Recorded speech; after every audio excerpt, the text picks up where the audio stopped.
Good morning, LBC Radio. My name is Corey Rosen, and I am with the Story Podcast. Today I have on a special guest, but before that, I have... Oh my goodness, my voice. I have some merchandise to show you. We got some stickers with the logo on it, and we have hoodies coming out, and it has the logo on the front, and the first 50 guests, including Miss Emaylia. Yay! Yay! Born in Queens, New York, Emaylia's passion towards music developed at an early age. At age 5, she began playing piano and continued to pursue the beauty and that music encompassed within her. Soon, her major influences included Amy Winehouse, Cleo Sol, and Bill Withers. Emaylia's musical style can be described as a blend between jazz and mellifluous licks of R&B. Currently, Emaylia has produced one EP titled Van Gogh and is in the works of producing her next EP. Be sure to check out her EP on Spotify at Emaylia, that is Emaylia. And you can also check her out on Instagram at Emaylia, same spelling with an underscore. How are you doing today? I'm good. The coffee's kicking in. Yeah, right. Coffee's kicking in Coffee's now. kicking in. Yeah. It is. It's been a morning for sure. Yeah. So, what what got you inspired into music? What made you start playing piano? Was there a piano in the house, or was your parents just like, all right, you're going to lessons now, or what happened? So, when I was younger, when I lived in New York, I was sitting on the floor. I used to sit on the floor and paint with chocolate milk all the time. Chocolate milk? It was Ovaltine. It was the good stuff. Very protein packed. So I would drink a mug of that, sit on the floor.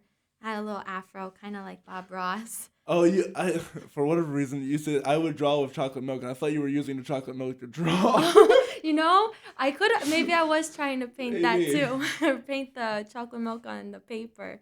But I don't know. I remember, I think I was about 5 years old. And I looked up because my dad asked me as I was painting, he's like, so what do you want to do? And I said, well, the only thing I said was the word piano. At that age, I don't remember ever seeing a piano. I know that I used to listen to the song 1,000 Miles by Vanessa Carlton. And I think that's kind of where I associated it. It's like, I want to play that song. And I guess piano was the only word that came out when I was asked. So my dad ran with it. He's a good man. And he got me a little Walmart keyboard. And I played on that for about 5 years until they knew I was doing my lessons, practicing. And they said, I came home the one day when we moved to Pennsylvania. And I saw this baby grand brown piano in the living room. And from there, I just wanted to flourish with it.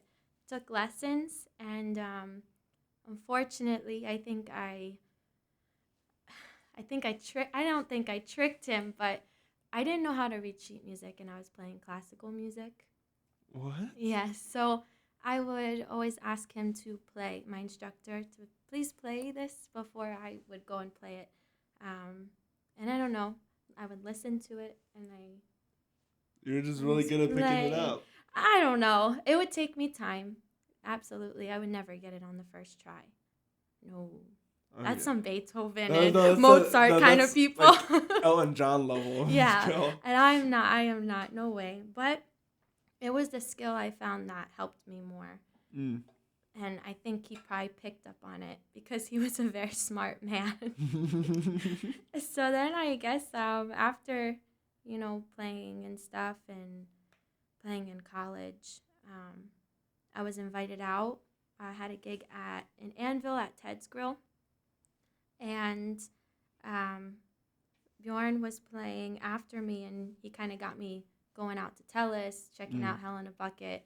And from there, I just wanted to keep going with it. So shout out to him for helping me out, getting me started. Yeah, Bjorn's an awesome dude. He's going to be coming on next Wednesday. So if you want to hear more about that, be sure to tune in then. Absolutely. So you went to college for piano? No, I went to college for teaching. Oh, yeah, I thought so. Yeah. I would assume so. Yep. So was part of that, what in regards to teaching, was it music education or just like general teaching? Yeah, so it was just general education, but I didn't go into school for teaching. I had no idea what I wanted to do.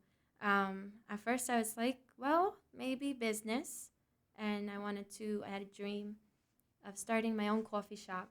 And I'm going to have a bookstore in there, and I'm going to have open live music, and it's going to be huge. And then I took accounting with, I won't name her name. She was hard. And I thought I loved numbers, and I do. But yeah, that class just made me scrap that. So I decided, well, let's see, English teaching and literature was something, went into that, didn't like it, and found teaching. I was like, I like kids. I like kids. I like kids. It's always funny because like if you're not super, because I love teaching too. But if you're not like super into like a specific subject, it's like, okay, I can't do math at a high level. I'm not willing to do English at a high level. I will do 2 + 2 = 4. So nice and and it's so simple. like the multiplication table. I know that numbers. When it gets imaginary, that's what. When math starts including letters, I'm like, why is this math? I see. You know? And at that point, it's nice because I feel like my mind is always like. Anyway, right. And it's nice to talk to kids because they're very simple. And they're very funny. Yes. They're so funny. I have a lot of funny videos of them. What's one of the funniest things you've ever heard a kid say? Okay, so it's not. I guess it's what they said. They had this one student this year who was the class clown, and we were making some kind of craft. I think it was a mask, some kind of mask, and he decided to turn his into like an old person. So he put like a beard, and he went up in front of the class. He didn't ask to go to the front, and I was just like, oh boy. Oh What's going to happen next? And he goes to the front and he starts acting as an old man in front of the whole class. And in the moment, that was just hysterical because I've never heard a kid turn into an 80-year-old man and do it so effortlessly and perfect. I said, do it again. And we gave him a round of applause and just support the comedic side of him instead of turning him down. No, that's important, especially as children to influence their creative side. You want to hear a really kind of funny but also kind of messed up story of my childhood? Yeah. I was a brat as a kid. Put it that way. And my mother, she was a bigger woman, and she was a very funny woman, and there was a lot of banter to be had between us. But one time I took it a little bit too far, and we were in the car or something like that, and we were running errands, and I was like, when is this gonna end? And she was like, well, it ain't over till the fat lady sings. And you No. And so I said, sing, mommy, sing. That's so bad. But she set me up for it so bad. So she couldn't. She slapped me. But then she said, you know what? I can't even be mad because I really set you up for that. Yeah, and you learned at an early age you don't talk about. Yeah. Well, I will still think these things, but I will keep my mouth shut. But keep it in here. Yeah. Oh yeah, that is bad. That is bad. It's really funny though. I know if I said something like that to my parents. Oh no, if I ever got smart with them, they would be smart back. Yeah. In a different way. In a different way. But oh yeah, you wanna play? Bye TV. Yeah, family dynamic. Yep. But no, I love my mother. She was awesome. The stuff that you look back at now and you just laugh about it because it's so funny. It is. In the moment, it's maybe not so. I know, but it's fun to look back on your childhood. Mm-hmm. I always wish I could sometimes travel in the past. And because you forget so much as a kid. There's so much I wish I had remembered as a kid. Or rather, there's so much that I wish I had paid attention to. Absolutely. When I was a kid. Mm-hmm. And because when you're a kid, you're like disinterested. Yeah. In like a lot of things, and you don't care. Oh, I just want to watch TV, or oh, I just want to go outside. Who cares about homework? All that other jazz, but there's some like real uh moments that you gotta have as a kid. And what is it like to have those moments with a bunch of kids that aren't your own? Yeah. There have been times where, like, I've cried with my students. I early on in the school year, I try to let them know that this is a community in here. A lot of my students come from homes that there's some brokenness in there, and it's really important to me to create a safe and fun environment for them, but like truly show them. So there was like a couple times where kids would come up to me and they'd say, "Miss Machin, I really need to talk to you," almost like a little adult. But they've been through so much that they are so eloquent when they speak, especially one kid that comes to mind.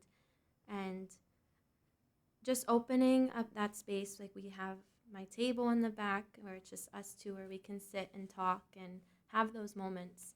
And sometimes kids, you can tell they're really listening, or sometimes they're just like, "Can I go back and play?" But they asked you if they could talk to you. So, but either way, I don't know. It's important to get to know each one, and sometimes it's hard because you have a whole curriculum you have to get through, and this much information you have to cover in this amount of a school year, and you're like, and then you have all these things with when working in a poverty, you have to deal with this and that and this. Sometimes you're heavy loaded, and sometimes I would not want to go to open mics after work because I would be so drained.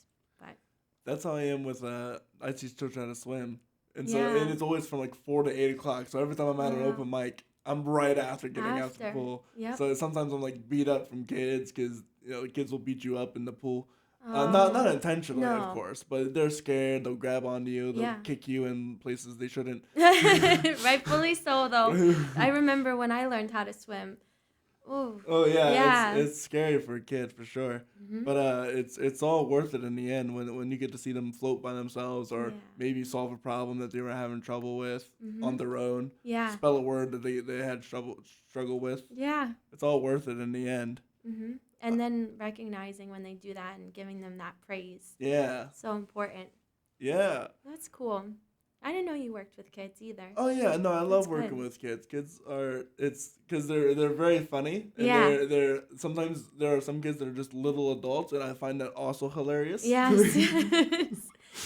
Some of them just know how to speak. So I think I used the word earlier. Eloquently. It's amazing. The one thing I have trouble with kids though is that whenever they get angry, they're also really funny. I know. Like, I'm angry. Like, yeah, you are. Yeah, you are. I'm sorry. I know. Everything in my power not to just bust out laughing at them. It's hard. It's hard because you can't do that. No, I had a student who, unfortunately, he would get very stressed out. And the way to let out that stress was heavy crying. So it would be silent and they'd be doing problems. No. Oh, I hope Northwest Elementary doesn't watch this right now. But no, I would obviously control myself and because you have to. But it would be hard. So yes. When all you hear is kids looking at it. And I would just go over, rub his back. It's okay. It's okay. You got this. Encourage him. But deep down, I'll be honest, it's hard not to laugh. I don't. There was this one kid. He just scream, kick, and shout whenever he'd be put into the pool. So whenever he got out, he would run to his dad. And his dad, I have the utmost respect for this dad. He was the chillest dude you'd ever meet. And the kid would run up to him, and his dad would like put his hands together and be like, "Okay, breathe." So you have this kid. And the lip.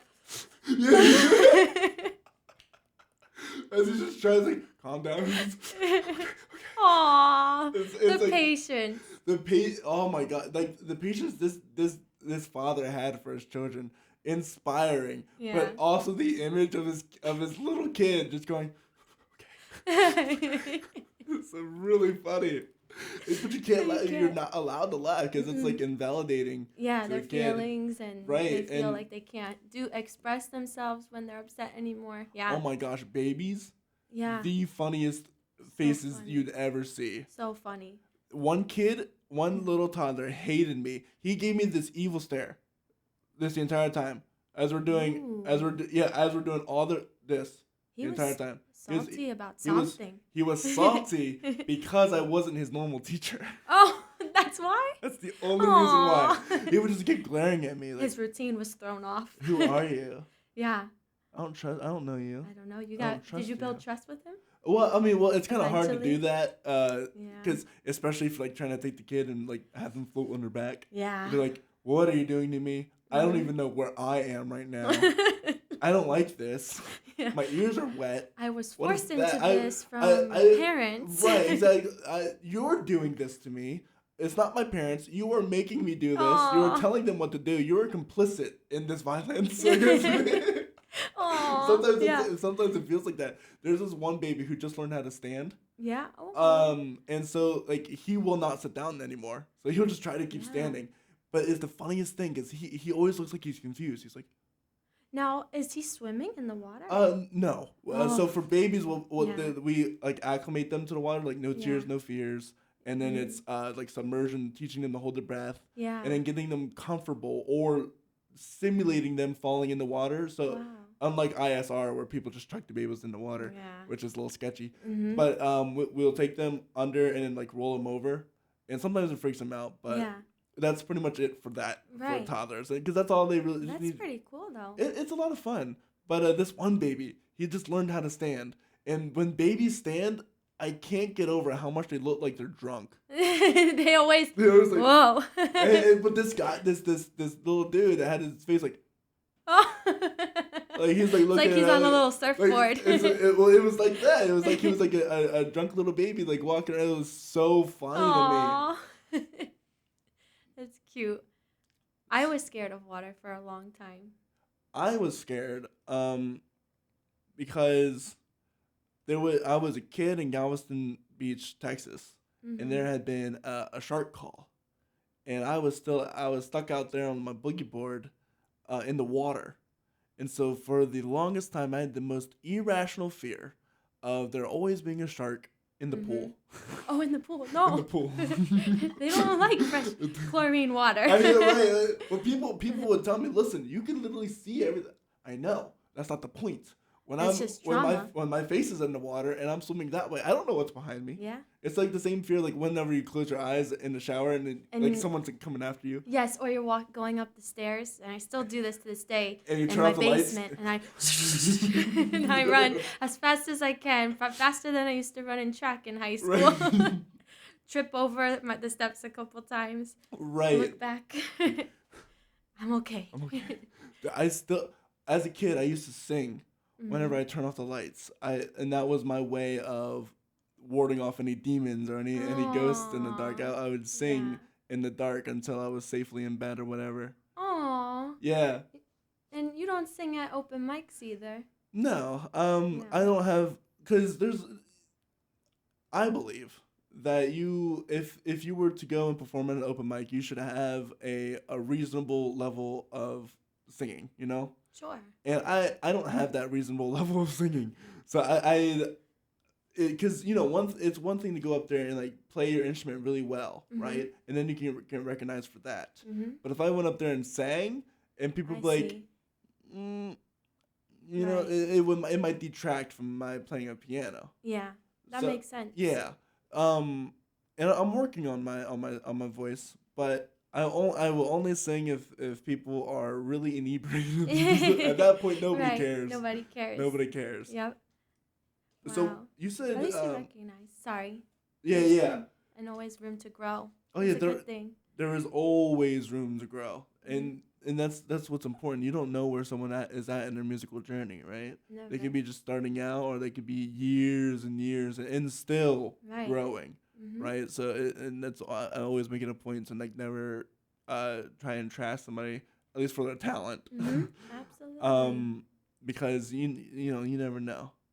Mm-mm. So what was it like for you to break out into the music scene in Lancaster?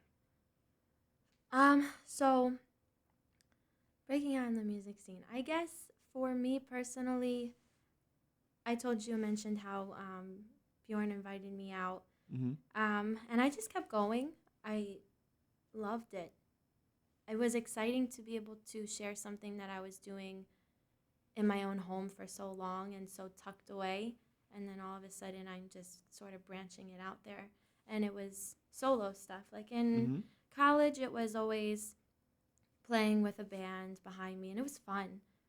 A lot of good memories. But once I left college, I didn't really have anything anymore. So I was just at home and playing and making little videos, 15-second videos, whatever I could come up with. And so I started going out a little bit more and met some people. And sometimes if I got lucky, I would be asked from other owners, I would like for you to come out and play here. Or I would go up to them and say, do you have any open availability for me to play?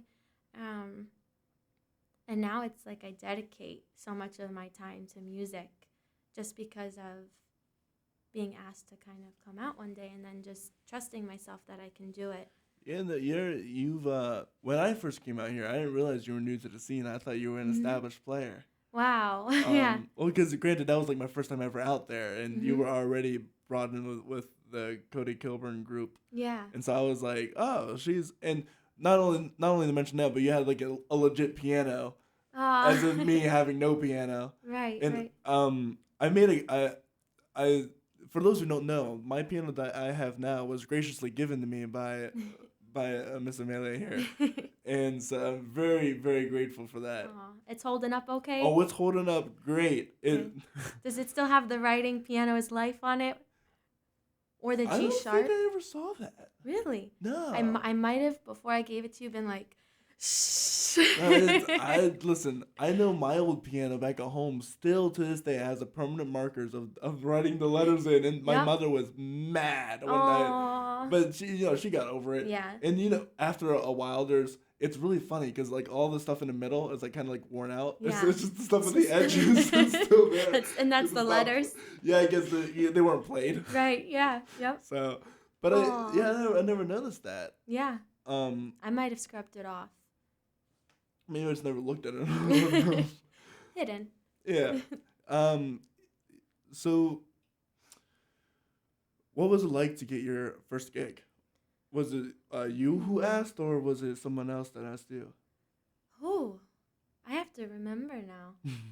I guess if I look at gigs outside of what I did in college and more of like Telus, stuff like that. My first one. I feel like my first one might have been at Hell in a Bucket. Really? I think so. I don't think it was Wit Sense. Yeah, I think it was Hell in a Bucket when Joseph, I don't know if you ever met Joseph, and I had to be careful because if I say Joe and he's watching this, he would be very upset with me. So I think it was there, and I remember being very nervous. And that's sort of kind of how I always am before a new place. If it's somewhere new and I don't really know it that well, very shy.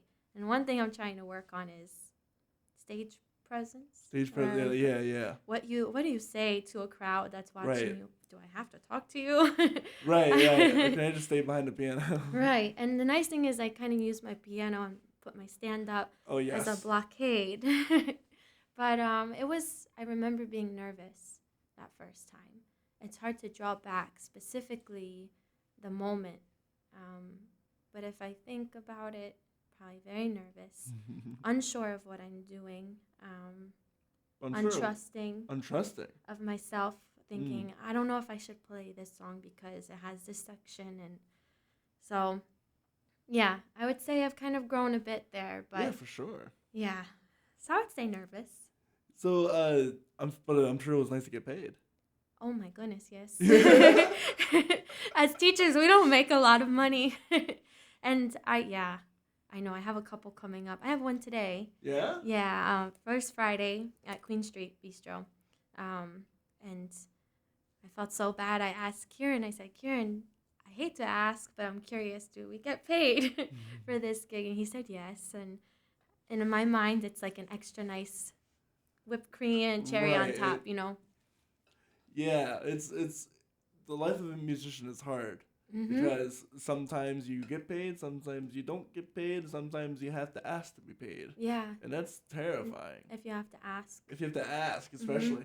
One thing that I thought was really interesting, apparently in Southern culture, or at least not PA culture, tipping is gigantic. Like, people will actually go around with a bucket and ask for tips, and that's normal. Makes sense, because when I was in New Orleans, I remember all the street performers would do their thing. Street performers, that makes sense. I've seen that all over the place. But I mean, like in bars, even, like when they actually were already getting paid for the gig. So they would get up. They would get up, during the break of the set, or somebody at the band would just go around with a bucket or a hat and like asking for money. You know how hard it is to say no too. So I know that's kind of an uncomfortable position to be in too. Well, apparently it's normal. Wow. So it's not uncommon at all for that to happen. Wow. Which blew my mind, because I feel like if we did that here, people would be like, hey, "What? What a jerk!" Yeah, right? You're trying to milk me out here. Yeah. Wow. Man, so prepare to have a heap full of cash, a bucket full of cash when you go down south. Well, kind of like little tips and tricks that I learned up here was have your guitar case open, and then Cody a lot of times will take out some of his own cash and throw it in there. Throw it in there. That's smart. And so that way it's like people know. It entices, I guess. Yeah. That was something I never really caught on to. I was just like, I'll just open up there and put it here, and I never get any tip money because people like, why is that jar there? Right. And I always forget to put a tip bucket out. Especially as a pianist. Yeah. Where we go? I mean, you do have a case. I do. So I guess you could open that. Like a solid. So it stays open. That'd be nice. Also, because I'm always clinking it around. I have so many bruises just from like knocking it. Oh no. My legs and stuff, and yeah. So, what are some of your goals? Or what? Here's a question: when did you start writing your own music? Started writing my own music. I would say I've kind of been writing my whole life. Really diving into it, probably college. But I used to write songs when I was a kid. I found a little notebook. I used to write so much, and it had all these songs. I remember. Any good bangers in there? They were so depressing. So depressing. And I was like, well, close that book and we're going to leave that chapter in the past. But I think at that point I might have been in 8th grade. But now like real songwriting, I'm really inspired by Kendrick Lamar's writing, Amy Winehouse's writing. See Kendrick's new album? Drop? Yes. I'm going to the concert. Oh, yeah? I bought tickets for Brian and I, and we're so stoked. So it's going to be so much fun. But the album's amazing. It's heartfelt. Just listened to it yet. Yeah, you haven't? No, I haven't. Yeah, sit down and just like put on some headphones and just enjoy. It's intense. There's one song that you're going to be like, wait, what? You'll know which one I'm talking about just from that. But it's really good. I've been really inspired lately with lyrical writing, and have written a couple based off that influence, which is pretty exciting to see. What was it like when you first performed one of your own songs? Well, it was exciting because I felt like it felt genuine to why I do it. For me, music has always just been about music. So then taking it into your own form and being able to really express yourself with your own words and the own way you touch the keys, it's exhilarating. And then you look back at the first question you asked me, how did the journey begin? this little kid holding a paintbrush, and then you're able to start sort of doing your own thing. It's cool.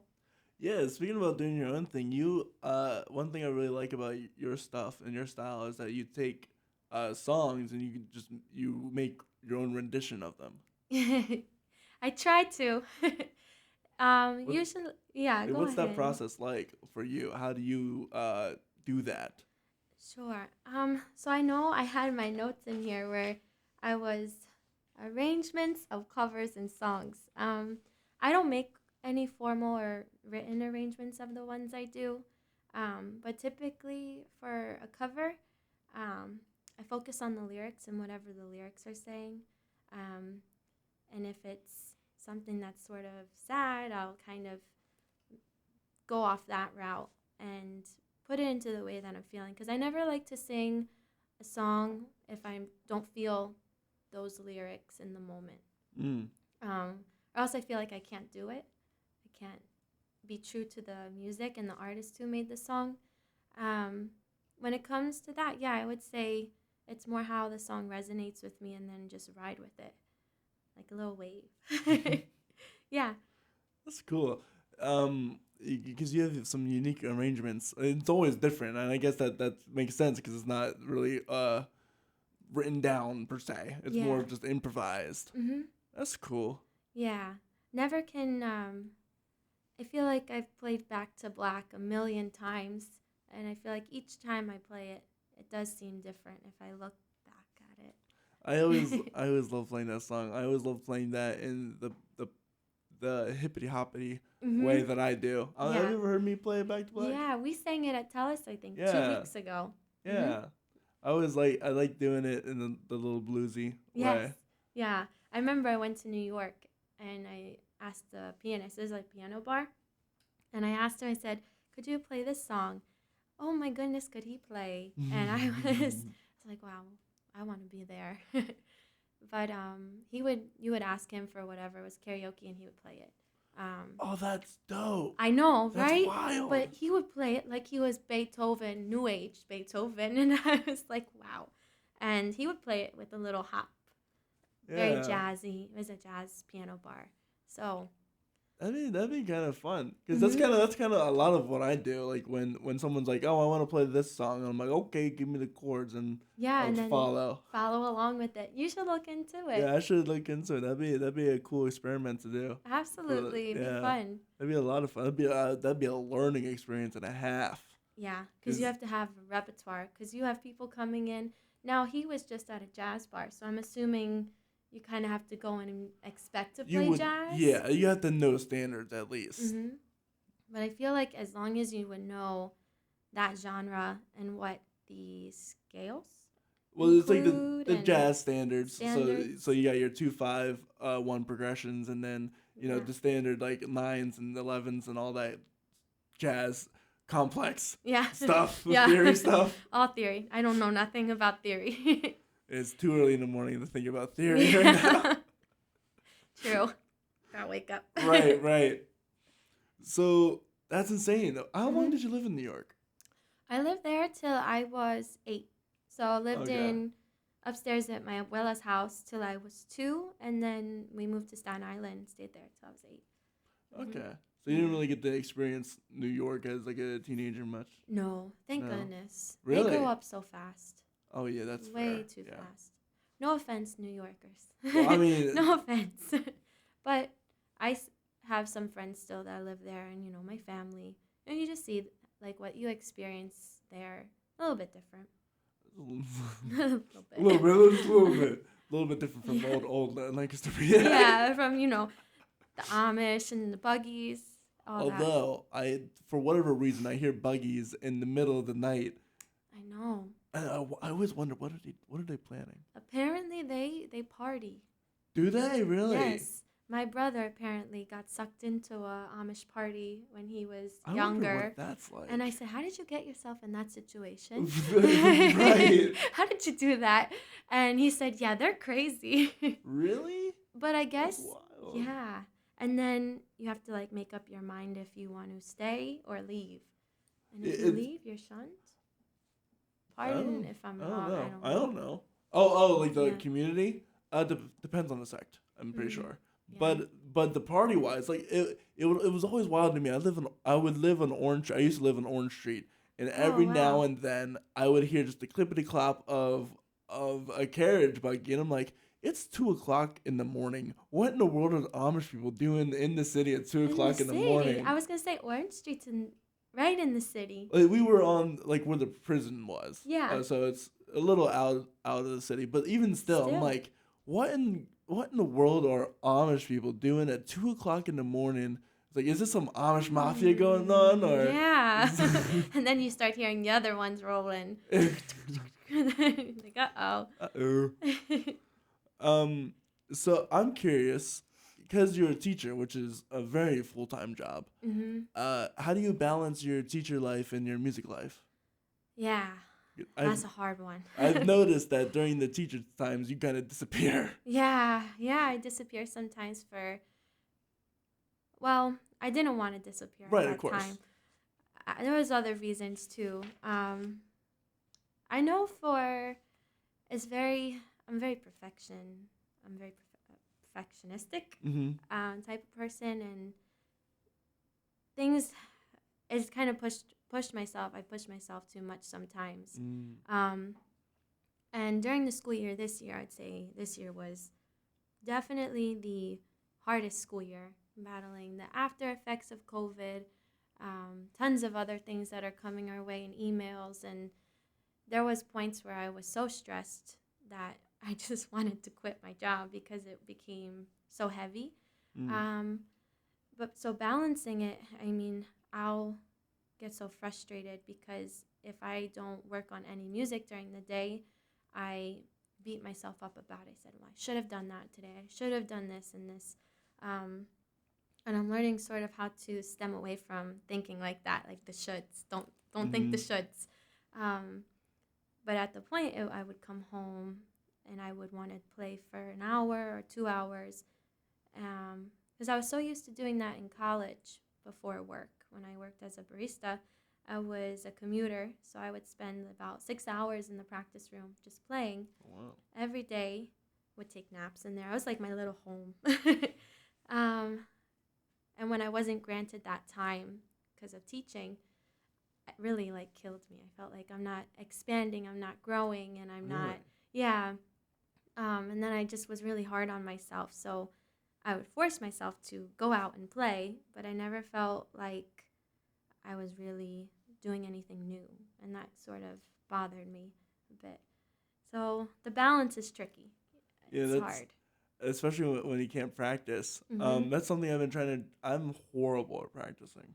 People say I'm like really good, but no, it's just I've been playing piano the same way over and over again, and just people just like the way I play piano. Oh, yes. You're a great pianist. Thank you. Absolutely. But I'm not classically trained at all. There's like, well, I mean, but you took lessons. I didn't. Right. Well, unless you count, I guess you would count piano lab, two semesters of piano lab lessons, I guess. That's 2 semesters. Yeah, but learning knowledge right did there. I do good in it? Probably not. See, we're always our worst critics. Well, yeah, for sure. Yeah, and that was the thing too. That was, I felt like with teaching, I came in so young to teaching, which God bless, thank you, for being able to get a job during COVID and stuff. But I always wanted to be like the best at everything that I would try to do. So when you're trying to work really hard at this thing, and then you're trying to work hard at this thing, and then it just clashes. It's like a big nuclear bomb. But that's something I'm learning too. It's you can do your best, but oh my gosh, you're gonna burn yourself out to no end, to the point where you're just gonna quit. Yeah. Because it's too much. Yep. I've learned that about the podcast because there's so much stuff I want to do, but there's so much stuff that makes me angry to do it. Yeah, angry, time-wise, and I have also a really bad ADHD.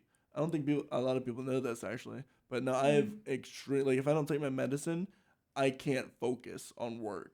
Really? Yeah, like it is near impossible for me to sit down. Like, in order to put this stuff on Spotify, it's relatively easy. I just gotta make a few edits and like clip it up. If it's over a certain amount of time, I'll split it up into 2 episodes. Yeah. Mostly because the way I do it through them doesn't allow me to go over a certain data bit. Gotcha. Unfortunately. Mm-hmm. But it's really super simple to do. But if I don't have my medicine, it won't happen. Yeah. It'll a 5-minute thing will take me an hour plus. An hour long. Yeah. Wow. Yeah, it is. It's a blessing and a curse.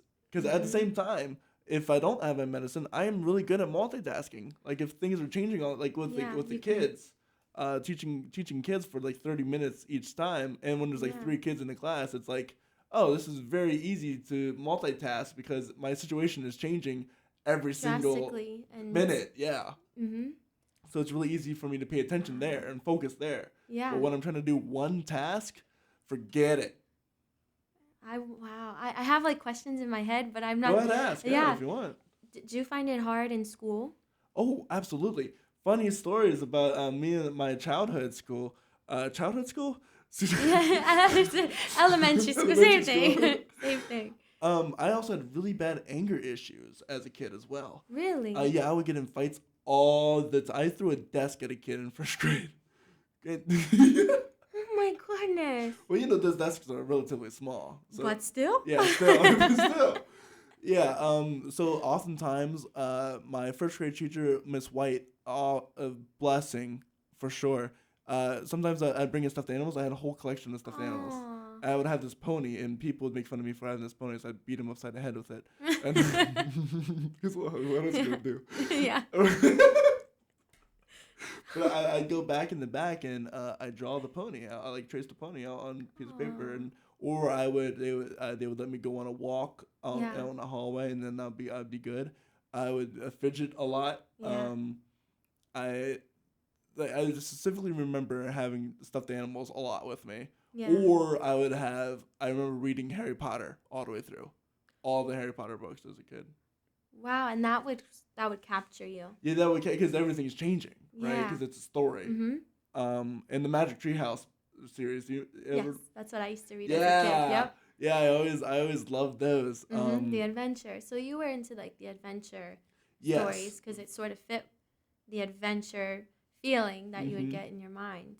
And also, that's really neat. Facts and history and stuff always enthralled me too. Yeah. And we were talking a little bit pre-show. Yeah, pre-show. Some cool facts that I knew. Mm-hmm. And it always encaptured me to think about, for example, we talked about how Oxford University in England is older than the Aztec civilization by about 100 years or so. Because Oxford University was built in the year 1000, and the Aztec civilization didn't really get started around the year 1100. Yeah. And to think about that. Yeah, and the thing you told me about the pyramids too, with Cleopatra, those were even ancient to her. Yeah, to Cleopatra, one of the last emperors, dynasty, pharaohs, that's what they're called. Mm-hmm. Pharaohs of the Egyptian of the Egyptians. To her, these pyramids were ancient. Mm-hmm. And that's just wild to me. The amount of time that Oxford University is 1,000 years old. People going there today are like, I'm at Oxford University. Oxford University. And that's why they're so big on tradition, actually. It's because they're 1,000 years old. Wow. Yeah. Tradition is like one of their mottos or something. Yeah. Wow. But so that kind of stuff always. What was your original question?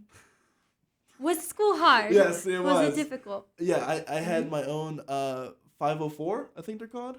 Like yes, yep. Yeah, like you know what I'm talking about? Yep, the like, IEP plan. Yeah. The whatever that's supposed to be called. Yeah. But I would be able to take tests separately or give him more time, stuff like that. And yeah, school was hard because I could always be super focused, or I'd be bouncing off the walls. Yeah. For whatever reason, they had the sole trusting me to. They would call me in for my medicine time. It would be about like 1:30. I would get my medicine again. So I had to take some in the morning, and then some in the afternoon, and then later at night. Mm-hmm. And they would always call in on the comm. Hey, Corey Rosen, come to the nurse's office. And for whatever godforsaken reason, the teachers would always trust me to do it by myself. Wow. And sometimes I wouldn't Really? go to the nerds. I would just wander around school sometimes. Walk around. Well, you were such a young kid too Right, at the exactly. time that it was So- just like. Right. So yeah, school's a bit difficult until college. College was really simple because it Yeah. was something I wanted to do versus something I Absolutely. didn't want to do. Mhm. Yeah. And that goes back to what we were talking about, how as a kid, you know, you wish you paid more attention Mm-hmm. to the things that were happening around you. I know as a kid, I always wished that I was more enthralled and I encompassed myself with books and everything. Because now I love books so much. Oh, really? But yeah. I'm the exact opposite. Yeah. I as a kid, I loved books. Did you ever read the Warrior series?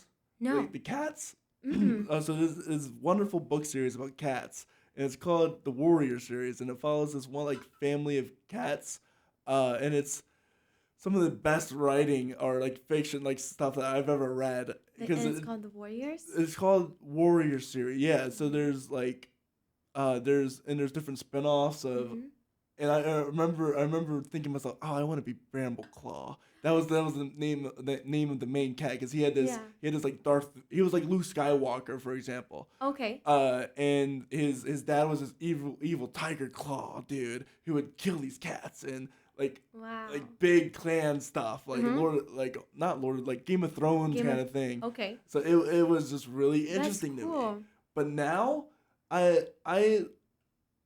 you know Stephen King. Mhm. So I was really into the Dark Tower series that he had. Right. Have you ever read those? I haven't read them, but they're on the Really list. good. They're I've really heard a lot good. of good things about it. But ever since college, I was forced to read books I didn't want to read. Yeah. And so I just And that's don't the read thing. anymore.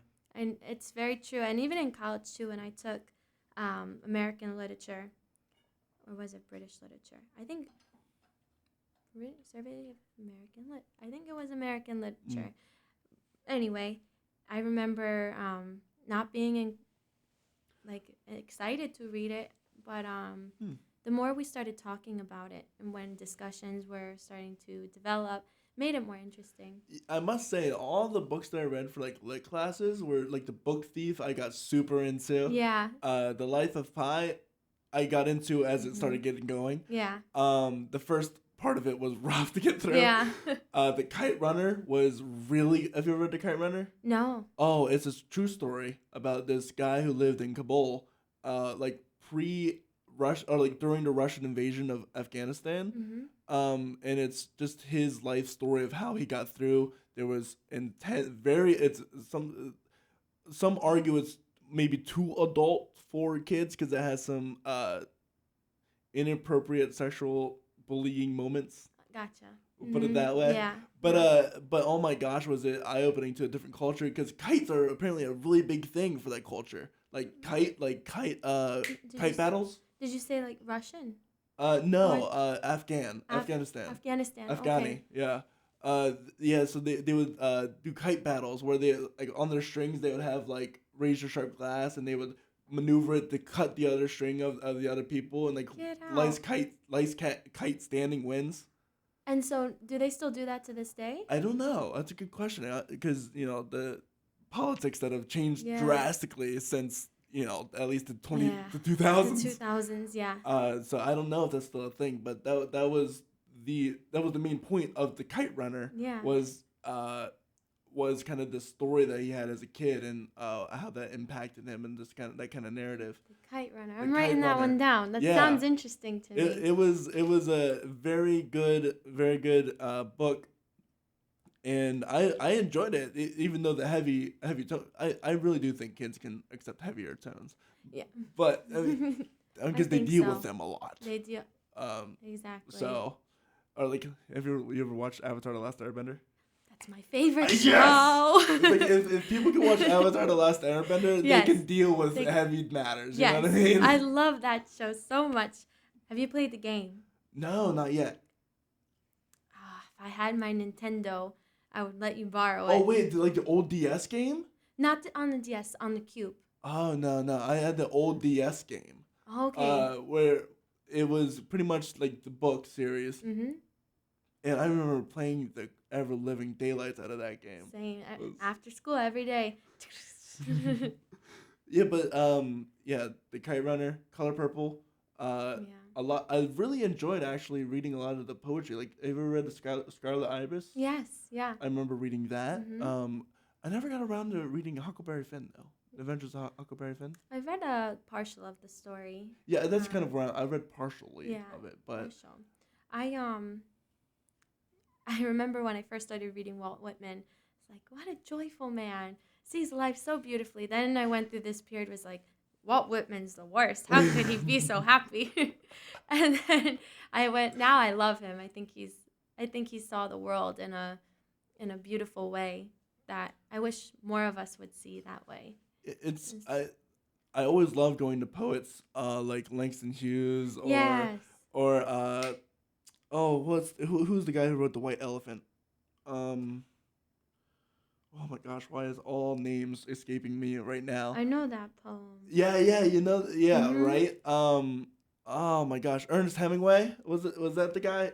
I think it so, was yeah. him. Now, put it in the chat if anybody knows. But all that kind of Yes. those poetry, it's so inspiring. Mm-hmm. Especially that's where I go if I want to write a song. What I'll often or if I want to write music Yeah. per se, and because I'm not a very good lyricist.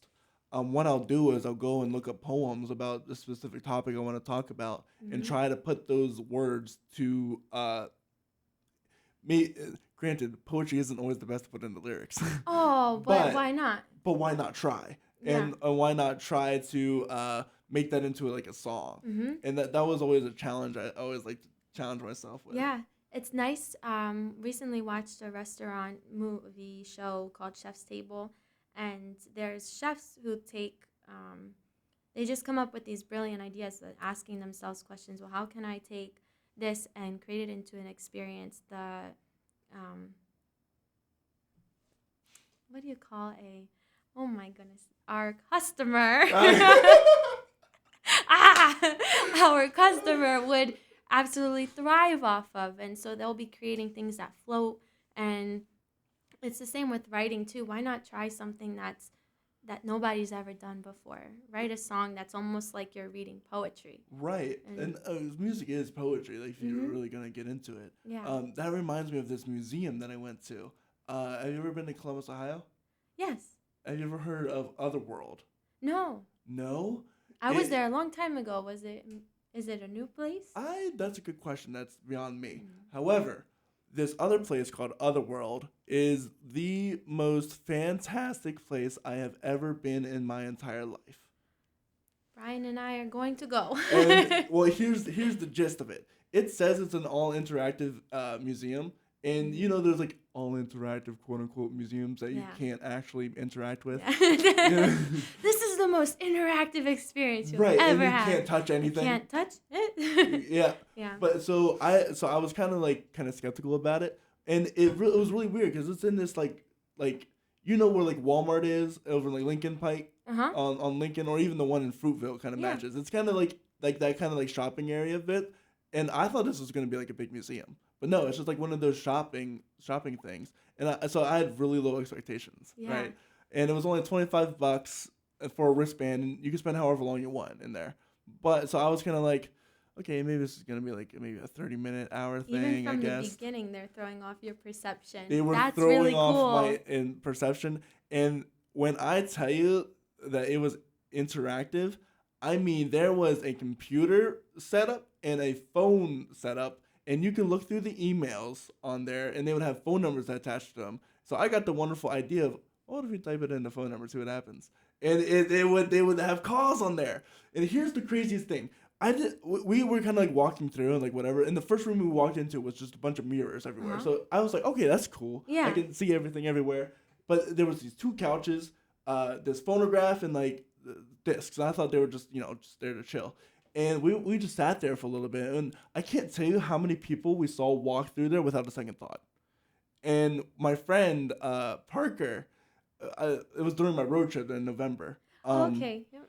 And she got the idea of like, I wonder if these have discs in them. I think, what if we just instantly the room changes and there's colors, there's bomb beats, just boom, boom, boom. What? And it comes into a complete rave party. And there's like colors everywhere. It's like, what just happened? Oh my goodness. Yeah, and it just completely changes. So the discs, were Yeah. they in underneath the photograph, or No, where they were just, there was a table over here with the photograph and then a table over here with just a few discs. Okay.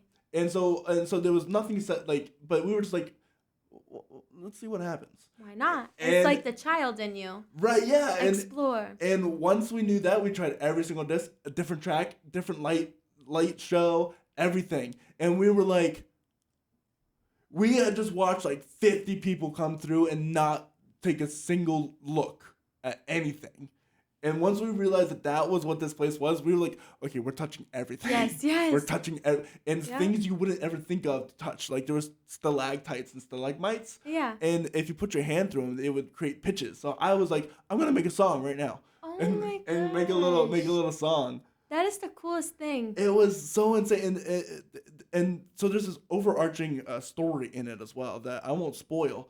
But it's basically this alien world comes in. It's hence Otherworld, right? Yeah. And there's each room is a art exhibit that has different puzzles in it and different puzzle pieces. And if you solve all the puzzles and you get to the center, it creates this worldwide event in the entire museum. And so, guess what we decided to do? What? We stayed there for 5 hours. Did you figure it out? We did it. Beautiful. We did it, and it was so insane. And is it what you expected or no? It was beyond because we just thought like, oh, this is gonna be like a quote unquote interactive. Yeah. And literally everything, you could literally touch anything, literally, and you can like sit in stuff. You can. There's like monsters in there. You can actually crawl in their mouth and it leads to somewhere. There's secret passageways you can find. Stuff that you there would be a handle on like the arcade door. Mm-hmm. You open it. Oh, there's a secret passage there. You can crawl through. Oh my gosh. I have, yeah. Right. I'm going to text Brian after and be like, we're going. He's watching, I think. Yeah, he might be on there. But Columbus, Ohio. Yeah, Columbus, Ohio, Otherworld. It's $25. Stay as long as you want to. And we were upset because we were getting to the end of it, but for whatever reason, the main thing wasn't working, or there was like little instructions, so we had to like ask help from the people. And you could ask hints. That almost reminds me of what you're telling me, like an escape room. Yeah, it almost is, but it's not escaping. But so we had them fix it for us, and we saw the whole thing, and they were like, yeah, no one has done that in like years. Oh wow! So and we you were like, telling me you were like traveling and stuff. Yeah, because I get whenever I put myself to something, I'm dedicated to it. Good. And that's how I am too. Because once I figured out, oh, this is a giant puzzle. I love puzzles. Mm-hmm. I want to figure this out. Yeah. And so there's like scavenger hunts. There's memorization stuff you have to do. Ooh, I like that. You have to cross-reference emails to a different puzzle. It's so. And there's just some rooms that are just a bunch of fun. There's this like one room where it's all projection on the floor, and it's just a bunch of like slime bubbles. And if you step on the slime bubbles, they separate, and so you can just hop from bubble to bubble. You can almost play like the floor is lava with that game. Right? Yeah. The floor is bubbles. And there's, I'll give you one spoiler because I didn't realize this initially, but there's this room and it's like there's 3 capsules. Whatever. Like it looks like a teleportation room, for example. And I looked at it, and we like me and my friend stood in both of them just to see what happened, if anything would happen, and nothing happened. So, but I was like, but there's 3, so I wonder if we got a third person to come in, if it would do something. Yeah. So it was just me going around asking random people, hey, please, can you just come over here and stand and like trying to convince me? No, it's because these people weren't obviously understanding the place that they were in. Yeah. And so they were like, why is this weird man asking me to stand in this weird spot for whatever reason? But I finally got like an older lady to do it with me. And it was, what happened was insane. And yeah, it was, and she was like, I can't believe this just happened to me. I wonder if, Do they let pets in? I don't think so. We could have brought my skoo for the third person. Well, I mean, I'm sure like if I found a staff member would have done it. Yeah, our staff member. But I was set, and my friend Parker was like, I'm sure it's nothing, but I'm like, no, it has to be. Yeah. They wouldn't do this for no reason. My brain is telling me that you teleported. Right. Right. If exactly. So, then I wanna know what this is. Yeah. So that's so cool. It's a wonderful experience. I will definitely go again. They have really cool plushies of like little monsters and stuff. Yes. Yeah, cute. it's a really cute little monsters. And it's a wonderful spot. We're kind of running out on our radio time. I got a song for us. I do. It's called it's from my new EP that don't have a date for yet. It's still in the works. It's called Mr. Nirvana. I'm not going to share what it's about. I'll let that be for everybody's own interpretation. It's what inspired it? How about that? Childhood. I recently started going to therapy, which is awesome, by the way. If you ever, I think it's great just to be able to talk. That's something I wish, because they offer free therapy here. Yeah. If you're a student, that's something I really wished I had taken advantage of. Yeah, sure. It's beneficial, and so that sort of opened my eyes to some things, why certain things I feel, I guess. And I wrote this song sort of tying in all those kind of things, but it has a little playful feel. It's kind of like a story for the story. Yeah, and it's called Mr. Nirvana. Is that any reason why, or? So my dad, he liked to listen to. Now, the song is not really about my dad. You can maybe say it is.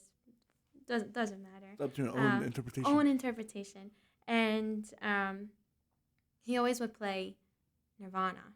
And I always felt that he was playing it when he was stressed out. And, if he's watching this too, don't quote me on that. But I feel like, or when he wanted to let loose, I guess, is something that he would play. But he inspires me a lot, my dad, to always work hard and things like that. And it's not until now that I've realized it. Because when I started writing the song, I think I was in a place where I was a bit frustrated with my dad. And then this was like 2 years ago, and now I'm going back to the song 2 years later, and I'm finishing it up, and I'm at a place now where I thank him for what he's done for me, for pushing me, for always showing me and teaching me how to do my best and settle for nothing less. So it's really cool to see the pieces come together now. Awesome. With all that said, this is Mr. Nirvana by Miss Emaylia. Thank you.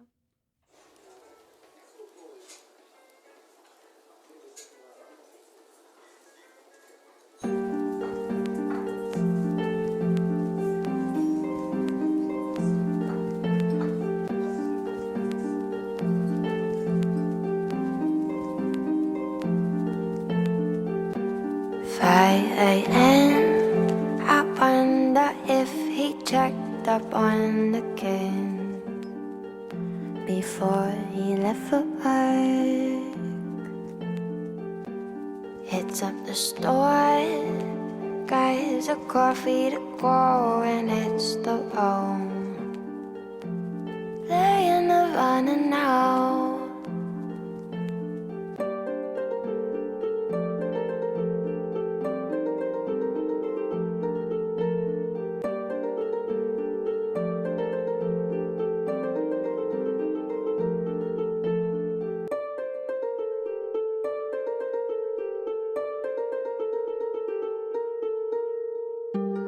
Done with the day, bulls in the drive. The kids run with arms open wide.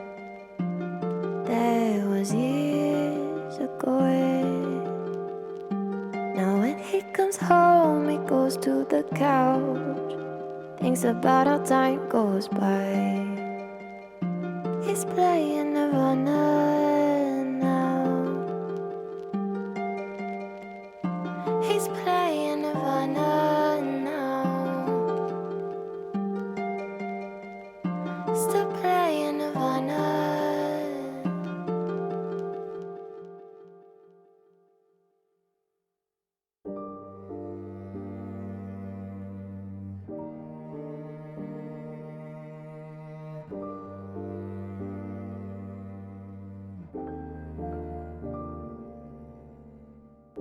24, approaching the door. A boy, no blame. Tired of flawless refrain, 'cause you were done in love. And learn there, sit here and say thank you.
Can't help but notice the somberness of that piece. Yeah. And you included a lot of effects, right? Yeah. Because there was the dinner kind of vibe going on or whatever. Yes. And was it a radio static effect in the beginning? Yeah. So it was the vinyl. So getting some scratch effects. Cause I kept hearing that. I was like, is that the radio doing that, or I'm pretty sure that's from the soundtrack. Yeah, I have a little vinyl record player at home and just getting the sounds and stuff. That's awesome. Cool. Mm-hmm. I really do want to experiment with taking start sampling. Yeah. Because there was this one song that took the if you don't know, the San Francisco Bridge makes a weird eerie sound because of the way that the metal bars in between it are made. So it makes this whistling sound. That reminds me.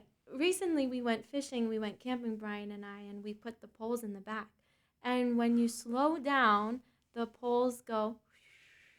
Yeah. And I recorded it. I want to put it in a song. Oh yeah. Yeah. I might even throw it in on this next EP. I think that would be super cool. Yeah. I really want to get into sampling because remember when that giant thunderstorm came through? Was that a couple of nights ago? It was like a week ago. Yeah, or somewhere where it was I'm like a heavy sleeper, but I heard about it. Oh really? Yeah. Oh dude, I loved it. It sounded like it was right on top. I'm from Salisbury, Maryland, so it's very humid, so we always get the thunderstorms. Big thunderstorms and big lightnings. Yeah. And so it was just like yeah. back to the childhood. Well, it was not only that, it's just that when you get a deep thunderclap and it's just it's scary, but it's cool. It's I'm just never scared of them, but I know what you're talking about. It's just that visceral primal feeling of yes. Get that in a song. I Riders know. on the storm. I know, right. Yeah. So what are some upcoming show dates for you? Okay, so I have one today at Queen Street Bistro with K-Rock. An 7 awesome to 10. drummer, by the way. Yes, awesome drummer. 7 to 10 p.m.? 7 to 10 p.m. I'm going to be having him on in a few weeks here, too. Get well. out! Yeah. Sweet. Yeah. Awesome. Very good. And then I have one July 8th. July 3rd, this Sunday, I'll be playing with Big Boy Brass Band. With Connor Devlin. Yes, with Connor Devlin, another awesome person. So I'll be playing with them. I'm doing just a couple songs. And that is at Tellus on the rooftop from 6 to 8. That's going to be a really cool. I'm stoked. The Big Boy Band is awesome. Yeah, they are. They're really good. And then July 8th, I have one at the Circle in Hanover from 7 to 10. And in September, I think I have one... First Cap. In York. In York. First Cap dispensing in York. Yeah, and I'll That's probably a nice post place. more. Yeah, it's really cool there. I like it a lot. And if you want to follow her you can follow her on Spotify. That is Emaylia. That's Emaylia. You can also find, I assume you'll be posting updates on your Instagram. Yes. That is also Emaylia with an underscore. That's Emaylia_. On Instagram. Do you have a Facebook page at all? An old one. An old one. I just created a YouTube page and I started business cards. Oh yeah. Yeah, I use Vistaprint and I'm gonna hand them out. I'm starting to get into Vistaprint because right, yeah, the stickers only have the logo on it. They only got none of the information. I'm thinking about making stickers with like a QR code though. That's what I want to do for my next business card. Yeah, business cards have the QR code. Yeah. Oh, there's this new business card. It's like the dot. It's called, and you just tap it on someone's phone, and if it's a smartphone, it'll automatically pop up with all the socials and whatever. Somebody just showed me that Kyle from Kyle Hidditz? Yes, he had a friend come up, and he showed me his thing. He just went tap, and it popped up. And it was everything. I was like, what has the world come to? Right, everything is right here at my hand. Right, and but I didn't realize how inexpensive business cards were. Apparently, $50 you can get like 300. 300, yeah. It's like what? Yep. Excuse me. Yeah, it's awesome. But I guess with the dot card, you can always keep that with you. You don't have to keep it in your wallet. No. Yeah. You just keep it right there, and it's kind of unfortunate though. I really just want to play music, but everybody's like, you really got to start marketing, and I'm like, I know. It's so part of the struggle for this podcast is me marketing everything, making sure I have, because I'm not an organized person very much, even though it seems like it. I may seem like it too, but right, it's like because I had totally had your promo before, because I showed you. You showed me. I literally showed you like a month beforehand. Yep. And I completely forgot to schedule it. It was in the saved drafts instead. Yeah. So in my mind, because I had showed it to you, I was like, oh, well, I already scheduled it, so duh. But I did it, and then you texted me, and I'm like, oh no. I know. It's like, it's okay if I maybe just share it really quick. I'm trying to work on my marketing skills, but. Yeah, it's hard. It's a thing. Yeah. I've learned that TikTok is giant now. You got to start using TikTok. Yeah. You can't use Facebook anymore. Facebook's for the old people. That's sort of why I don't even think I want to create a page again for it. I don't know. I know it's marketing. Yeah. Interneting. Yeah. Weird. Especially as we're becoming like old, quote unquote older people. Know. 24. I'm only 22. I can't be bothered to use TikTok, right? Yeah, true. Of course not. I can't be bothered. Not in your lingo. Not in my lingo. Hey, we're going to continue this conversation on Facebook Live, and you can follow us there at facebook.com/The Story Corey Rosen, CORYROSEN. You can follow us there. You'll get all the updates of upcoming guests and events. And you can buy merchandise there, which includes these wonderful 5-inch by 2-inch stickers, vinyl stickers with the logo on it. You can put them on your car, your guitar case, or wherever you collect stickers. You can also buy a hoodie or a t-shirt with the story logo on the front and the first 50 guests, including Emaylia, on the back. Thank you. Yeah. Thank you. You can you can message me wherever on Facebook there or Instagram at _story_podcast. That's a mouthful and I have to say. And yeah, if you like this show, be sure to share. The best growth is organic growth. Mm-hmm. So be sure to share, to like, to subscribe. But with all that said, we're gonna let you guys on the radio get back to the radio, and we're gonna continue here. All right. So you've had quite the emotional journey over your years. Yes. Yeah. And you, correct me if I'm wrong, but was it anorexia you dealt with? Yeah. What was that journey like for you? Okay. I gotta pull out the notes for this one. So back in college, I started dealing with, eating and stuff, and I was at a cafe this morning, and I pushed this question to the side. I saved it for last because I wasn't sure where I would go with it, but just genuine was sort of my thought when I was thinking about it this morning. I guess it was a constant comparison, but not so much with, physical. I felt like it was a comparison between not being good enough at soccer. It was like always just these like, I'm not good enough at this or that and this and that.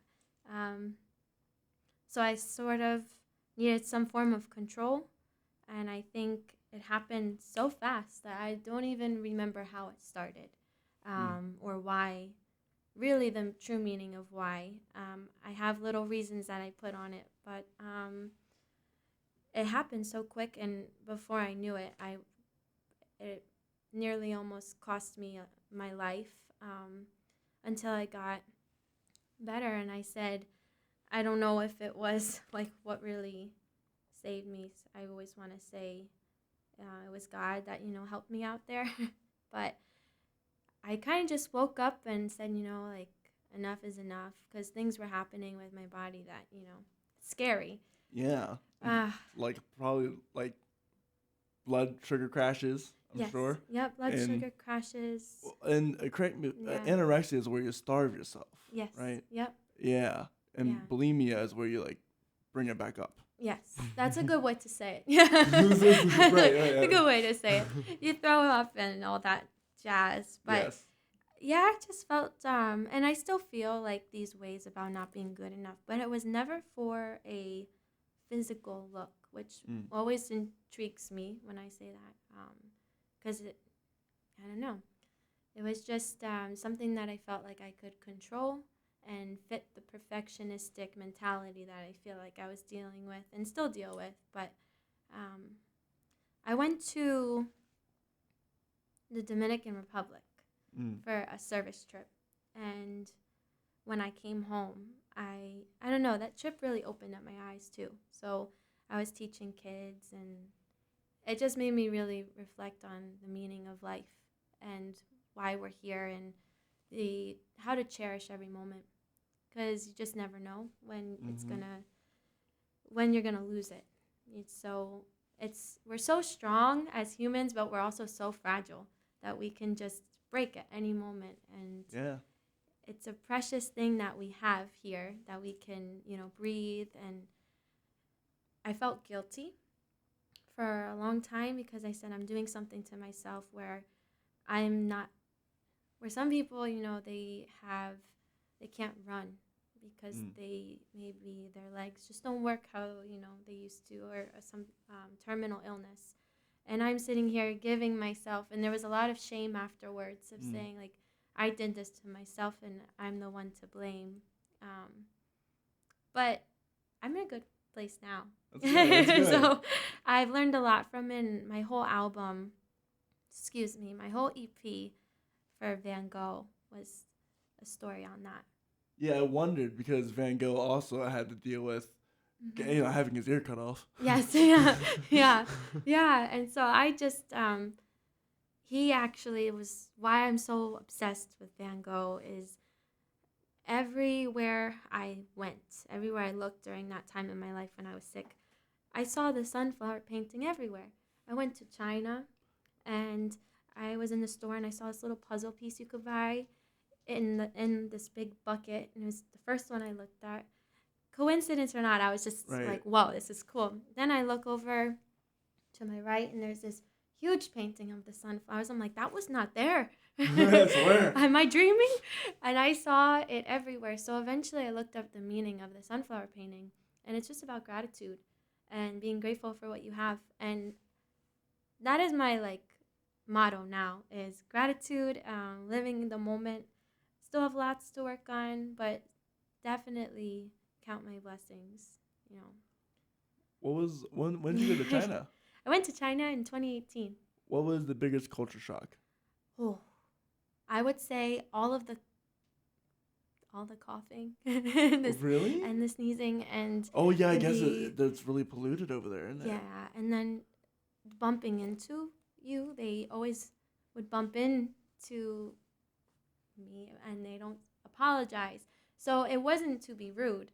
It was just, there's a lot of people kind of there. Like New York. Yeah. Yeah. And or at least they're not like, weird. hey, I'm walking here. Yeah, I know, because I felt like I would turn around. I'd be like waiting for a sorry because I would be pushed, and I was so tiny at the time. I get Like, flung, "Excuse and me." I'm like ah, but It's like they're playing Pong with you. yeah, like ping pong, and I was so shocked, and then I ended up telling some people I was Cuban. I am Cuban, but I said I'm from Cuba. Don't know if that was much better for them, but they didn't really like when I said American.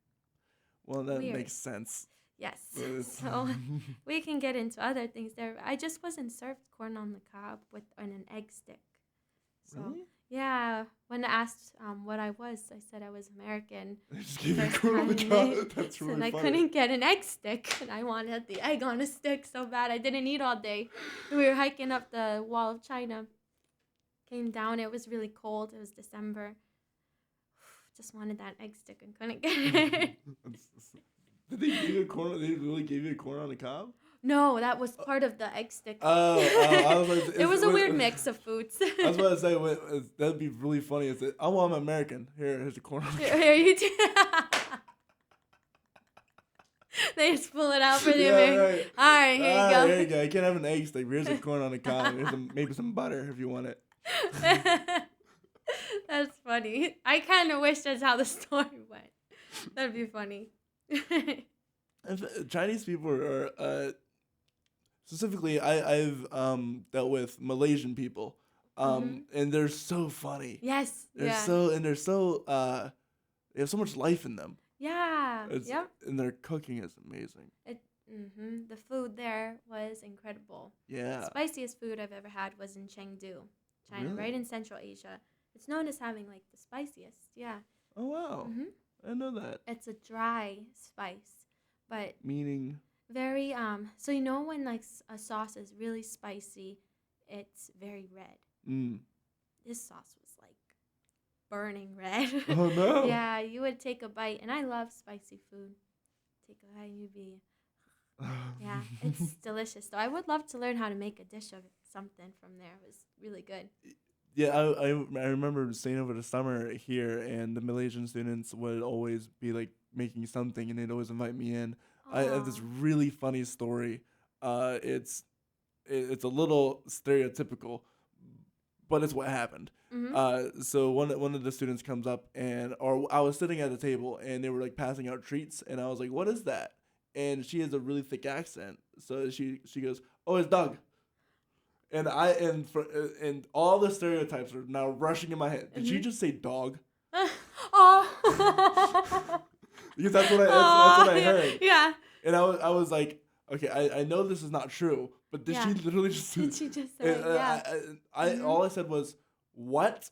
Yeah. Because I just wanted to be sure, and she would say dog, and it could have been duck or dog. Yeah. And I just didn't know, but she was like, and I was like, did you say dog? And then she was like, no, like duck, like quack quack. And like quack quack. Yep. Like, and I was like, oh, got it. Yeah, my brother tried dog when he went to China. Like legit. What do you have to say about it? I think when I recall, I think he said it was very chewy. That's not what I want to hear. Yeah. He didn't like it. Yeah, he's like, well, I think it was Guangzhou. I think it was southern China.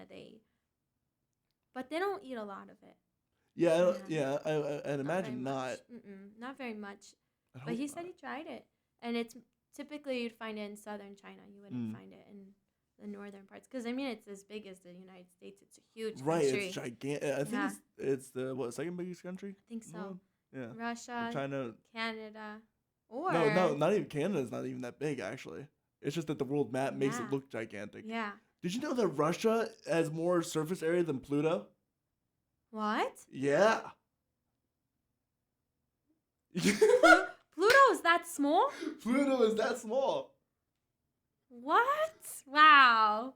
I did not expect Pluto to be that small. Yeah. How did they find that in the universe? I don't know. It's so tiny. There's another fun fact that I know. Yeah. But just goes to show you how big Russia really is. It really is. Yeah, I think it's Russia, China, U.S., then Canada. Then Canada. Yeah. That's China. Because the way the world map looks, it extends the stuff above the creator. No, it's not the creator. It's called the equator. Equator. But yeah. Oh, that's. And your brother, he lives in Australia now. Yeah. What made him move to Australia? So he just wanted to start new and just start something fresh. And So I'm going to the land picked down the under. farthest place to go. But I can't wait to see him. I'm going in August, and I can't be any more excited.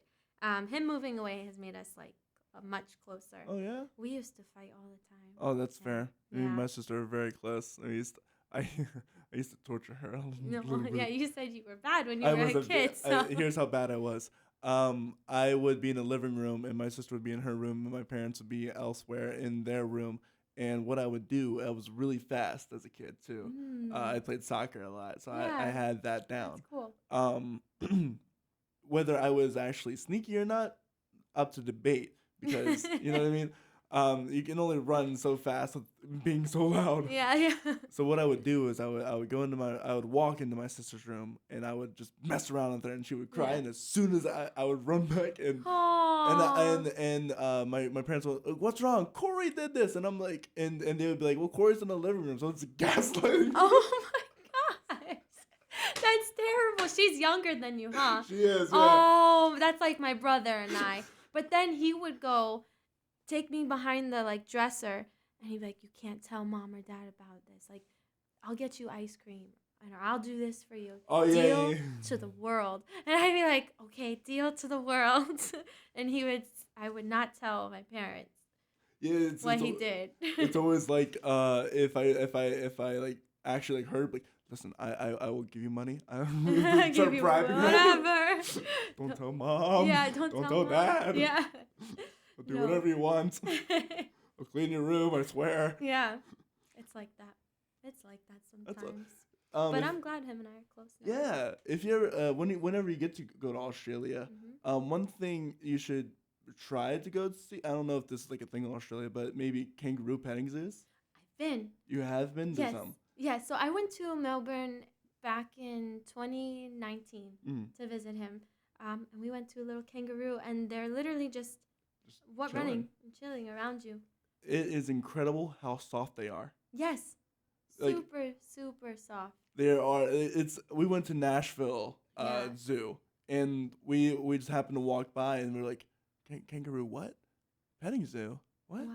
So this is the trail. You can't go off the trail, but because we're like, oh darn, they were all sleeping. But then we decided as we were leaving, I kind of want to check out the kangaroo thing. And Parker was like, I just want to go home. But I was stubborn. I was like, I want to go see the kangaroos again. Yeah, they're cute. And they're really see cute. The little wallabies? Yeah. I like them. And it just so happened at that time they were being active. And that's when we got the pet. And now every time like animals are ever brought up, Parker was like, did you know kangaroos are soft? If she watches this, she'll be so happy that it was discussed. Yeah.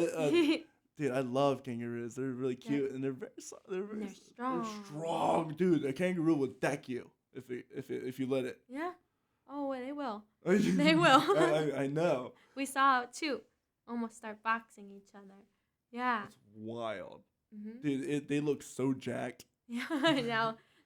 Like the bigger kangaroos like this. Yeah. It's like. And they have the muscle, like you see it. It's really scary, actually. It really is. It's so weird because it looks so human-like. Human-like. And it's just like you got this weird head and big ears and a big tail, and it's like, dude, these dudes would beat up Mike Tyson if they could. Yeah. Oh yeah, they'd bite his ear off. Yeah. They kick his legs off. Ouch. Yeah, right. Probably though. Yeah, kangaroos are so cool. You know their two legs are hinged together, so they can't move them independently. They have to move them together. They swing. Yeah, they're like on a. They're like, imagine if your two legs were on an axle. Right? Yeah. So they use their front and their tail to like stabilize, and then they hinge their feet forward, and that's how they move. That's so cool. Yeah, it's so wild. Cool. Wow, I'm learning tons of facts now. I love fun facts. Yeah, fun facts are awesome. They are. So, you are a Christian? Yes. How has your faith influenced your music? So I guess it's hard. I think faith and music sometimes clash. Mm-hmm. Sometimes they clash, and um, it's very difficult, especially when you're at a point where you're really trying to strengthen your faith, and you feel that you're trying to also strengthen your music. It's hard. It's very difficult, and it's made going out to play my music even more difficult. But those difficulties are teaching me a lot, and sort of where I see myself going while being a Christian. Can you give an example? Oh, so drinking. Drinking, yeah. Yep, absolutely. And especially when I was at a low point, and if I would drink and stuff and then I'd be sad, I'd be like just thinking I'm just putting myself in this full circle of just hypocrisy, and then going to church on Sunday and you're like, why do you even bother to come? But right. So in a way, some friends. So it makes it, I'm just trying to really hone in on that lately. It's something hard. That's something I'm constantly giving praise to, because I'm a Christian as well. Yeah. But I always go out and people are like, you want to drink? And I'm always like, no, I never drink, or I never, well, I don't say never. I sometimes take a drink, but most of the times it's no and no thanks, or even with the drugs that go around, no thanks. Yeah, no. And it's some people from this college are like, how could you go out to bars with all these people who do all these drugs and all this some hardcore dangerous stuff? Absolutely. And they're like, how scary. Yeah, sometimes for sure. And they're like, how do you do that? Or are you even a Christian because you do that? I'm like, well, listen, I like music. Not only that, but if you think about it from like a Christ perspective, he didn't hang out with the perfect people. Exactly. You know what I mean? Yeah. And it's all about if the mission's anywhere, it's in the bars. It's in the bars. Yeah. That's a beautiful way to put it. So it's all the thing I can do to help encourage people, because if you know the music circle, and you and I do, they're very broken people. And not the most mentally stable, to put it that way. Yep. And even being a Christian too, I know I've been absolutely broken plenty of times too. We all are. Yes. We all are, and we just have to learn how to help each other out. And that's the place too. That's a good place to start. It's a very welcoming, and people think it's a hostile setting to like that kind of. No, not at all. No. People are oftentimes that's their cry for help a lot. Yeah. And it's easy to get someone talking and to open up and to help solve some things. I can't tell you how many people I've talked to and just help work some things out within that scene, and it's life-giving. Yeah. To talk to them like that. With that in mind, what would you consider worship? Worship. I guess the way that I like to worship, prayer, in a way. I find that my way of, glorifying and whatnot. Music, definitely. I've always been asked if I wanted to make Christian music. And I have to be honest, no. And it's partially because I see music as an outlet for other ways to share things. I don't know. I've just never felt compelled or drawn to do that. But definitely the influence of putting that in the music for sure. But worship for me is prayer and singing. Yeah. Singing and prayer. Lauren Daigle, is it? Yes. She writes some secular music. And, yeah. U2 was a Christian band that didn't always do quote unquote worship songs or Christian music. Mm-hmm. So it doesn't always have to be quote unquote Christian music to get the point across. Exactly. Right? Switchfoot. Right, yeah, Switchfoot, yeah. Love them. Yeah. So you're also a woman. Mm-hmm. How is? Yeah, I am a woman. I Oh yeah. Has that impacted you in any sort of way? Has that been a challenge for you in some aspects? How's that? Yeah, definitely. I remember things used to bother me a lot. Still do. Sometimes I just want to go and play. And there's a lot of micromanaging from some older men that will Really? occur. Like, you should come up and you should play this song and you should do this and that. And I say, ah, I just want to sit right here. And I don't want to move. But yeah, I've noticed like micromanaging. Another thing someone once told me, an older man, that I was third best, and now look at you, you have to go up and play after them. And it was just said in a way of very disrespect. Oh. And then, I don't know. Let's see. Oh, yes. I always say sometimes I wish I was a man in the industry. Like, I always wish that I was, like, male in terms of being in the music scene, just because I just feel like it's easier in a way. I don't know. But I just like remind myself to just keep doing me, and that I don't have to be micromanaged, or I don't have to follow the suit, and just to stay true to why I do it in the first place.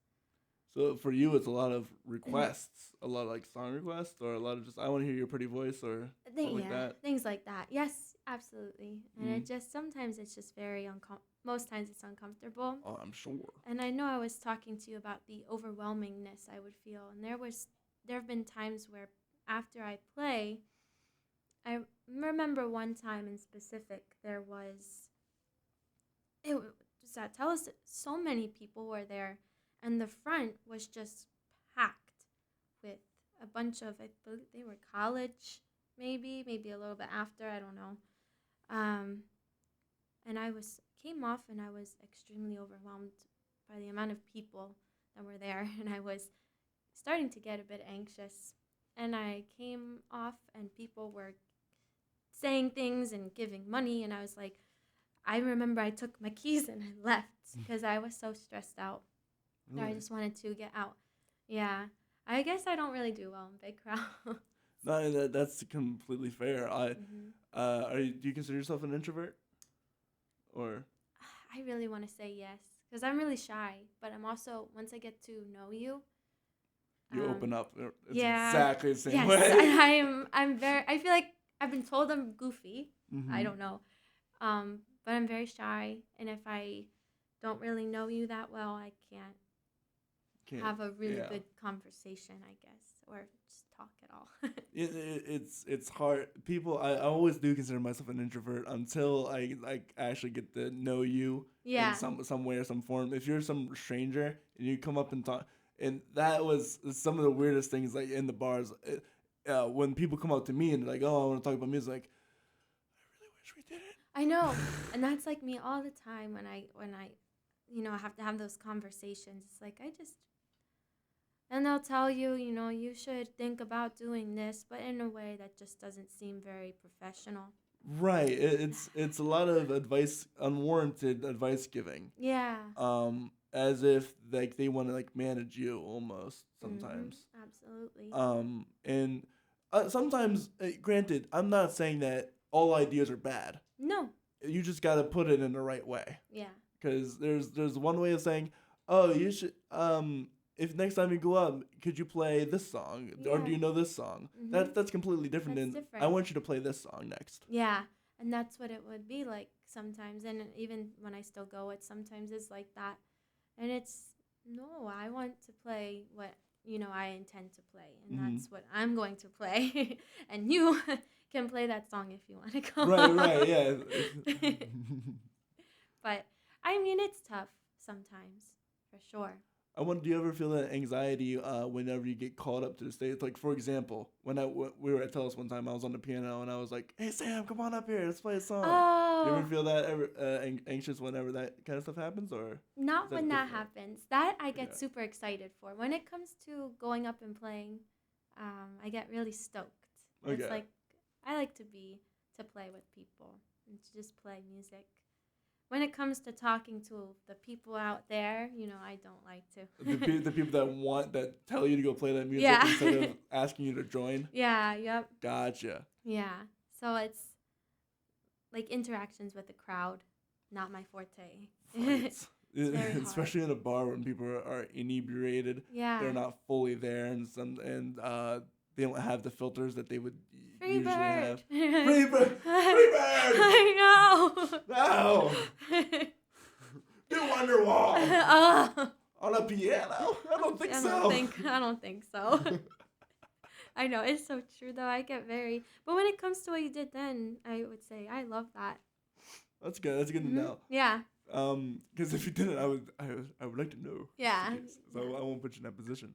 Mm-hmm. Because it's important. Because some people don't like being called out. Yeah. Right, and that's totally Rightfully fair. so. Right, rightfully so. And I feel like sometimes people aren't the best at communicating either, especially if they're introverted. Yeah. They'll just be like, "Where's that? Where are they at?" Yeah, and You I know? kind of expect too. Yeah. Right. That's true. Yeah, it's a weird game to play, but I It- guess if you just have the communication with people in what you say to them, would you feel comfortable? Right. And you just make it super simple like that. The exchange is good. Yeah. Next time. Yeah. Right. So, what are some goals for you upcoming? What are some stuff that you really want to get into, etc.? So I love learning. I like to learn. I just want to keep learning how to. I want to learn how to play more instruments. Me too. Yeah. Love that. I want to learn how new styles on the piano. I want to learn. I've noticed everything. you have a particular style. Almost without a fail, almost every improv you do always encounters the pentatonic scale. Yes. You love the Almost. pentatonic I scale. do. What is a pentatonic scale? Oh, it's like the root, depending on what you use. I'm just testing my theory. It's like the root, the third. All right, so the root, the second, the third, so you know black keys, right? Uh-huh. If you use all the black keys, that's like a pentatonic scale. I know what you mean. Yeah. I know what scale you're talking Yeah. about. Yeah. Because you like Yeah. usually what the wind chimes are tuned to. Yeah. So like that kind of like you always like Yeah. you're always doing that, and it's Damn. wonderful. Really? Yeah, I will continue to do it. It's fun. it is fun. I would suggest though, if you really want to get into like some of the blues and stuff, Yeah. you gotta learn the blues scale because it's Yes. very similar to the pentatonic scale.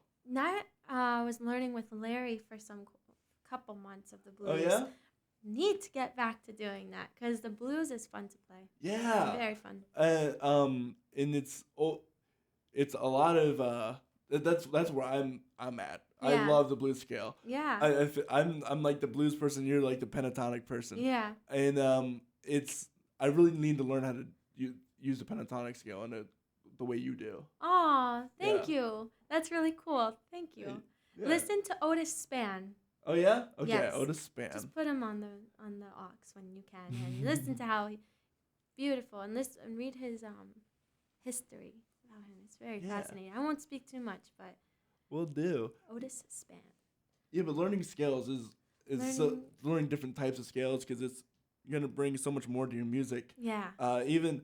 Even learning jazz, like simple jazz theory of like the 2-5-1 chord progression and how Yeah. to move that into different spaces and areas. Yep. I don't know how trained you are in theory, if at all. I just asked what a pentatonic scale. Pentatonics that's more advanced than like you know the chord progressions or the chord names. Yeah. So if like I know chords. Okay. Names of chords. Do you know scales? Mhm.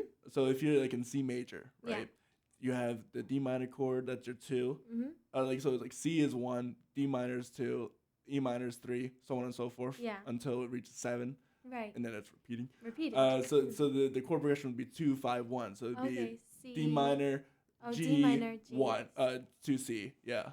Okay. And if you can pick out any scale and apply it to that. So if it's a if it's a B flat scale, your 2 would be C minor, your 5 would be F, and then your 1 would be B flat. Very cool. Yeah. I'm gonna mess with that when I go home. Yeah, and you can use, and the 2-5-1 chord progression is the way to move between keys. Yeah. Because you can be in C major, do the 2-5-1 there, but if then you use, like, if you make now G your key set, your scale, if you're in C, you can also include this is advanced theory, but your A minor is the 2 of G, right?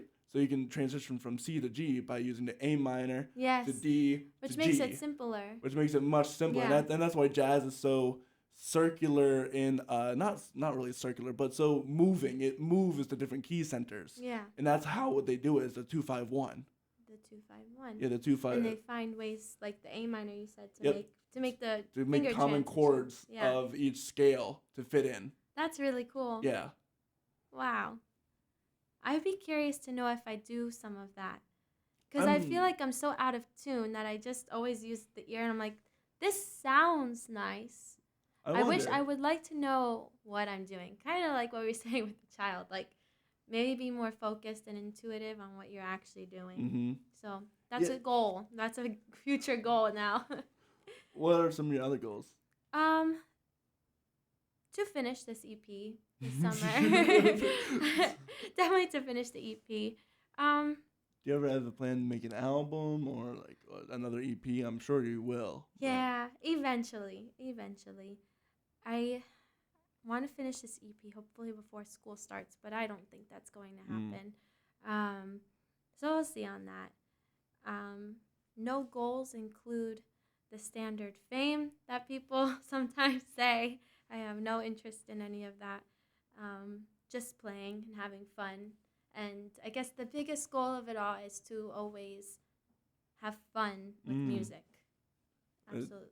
That is the challenge. Yeah, it is. Yeah, sometimes it becomes unfun, especially when you have people always coming up to you, asking you questions, or Freebird! Freebird, yeah. Or when there's you're... more songs to Freebird. Yeah, there's more than just that. There's more to life. There's more to life. And there's times, too, where, you know, when you're your worst critic and you play something and you're like, that...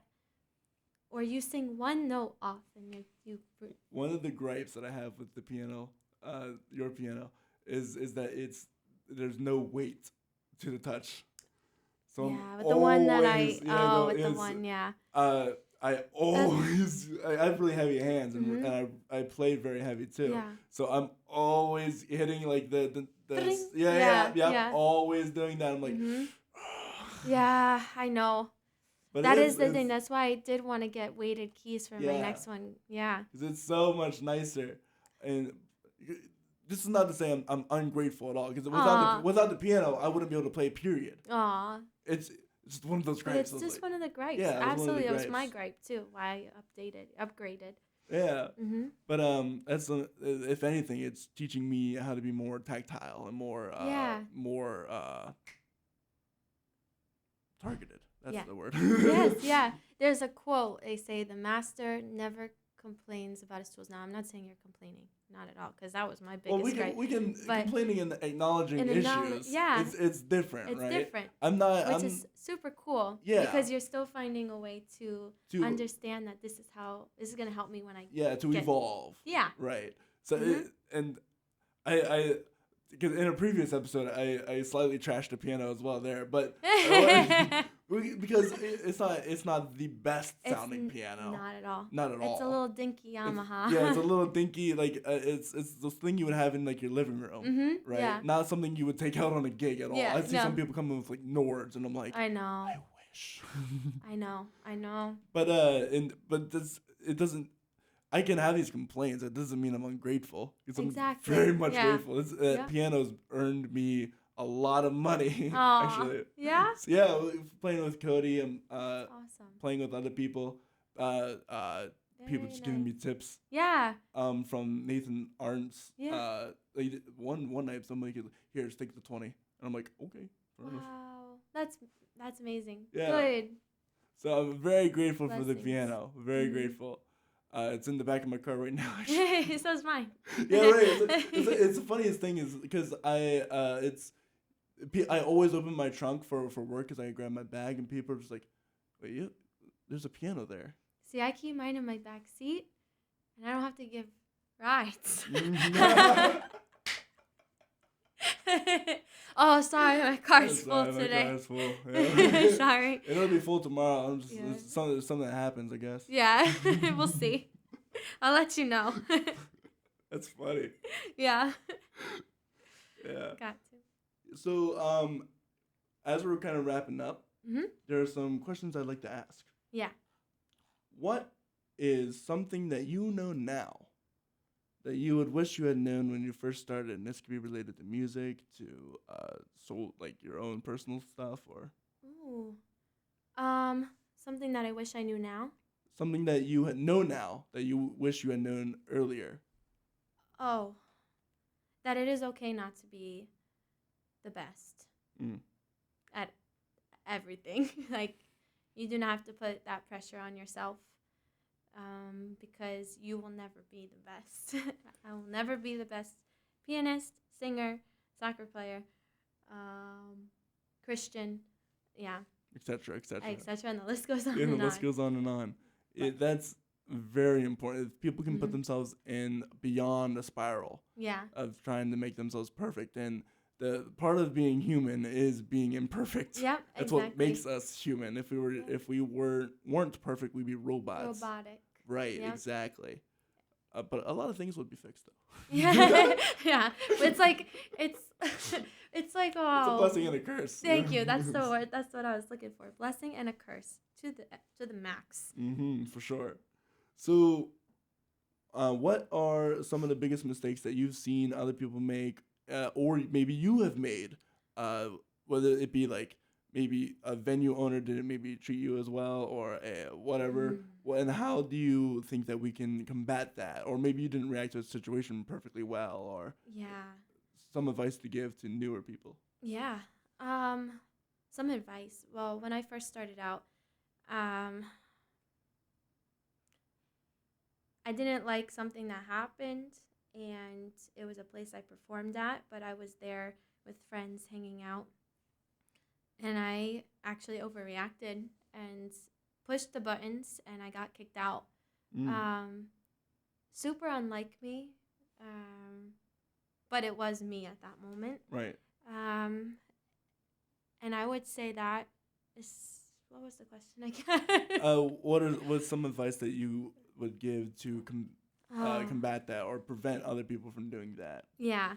So always keep your cool, because you're not going to like everything. Like, there've been times where you don't, like, even with the money thing, like, you might have to ask sometimes to get paid, or remind them that you're going to have to get paid. You push it's awkward. The reminder, yeah. Yeah, but just don't ever lose your cool. Always stay composed, especially, you have to remember, when you play, our musician, it's a job. Even if it's at an open mic.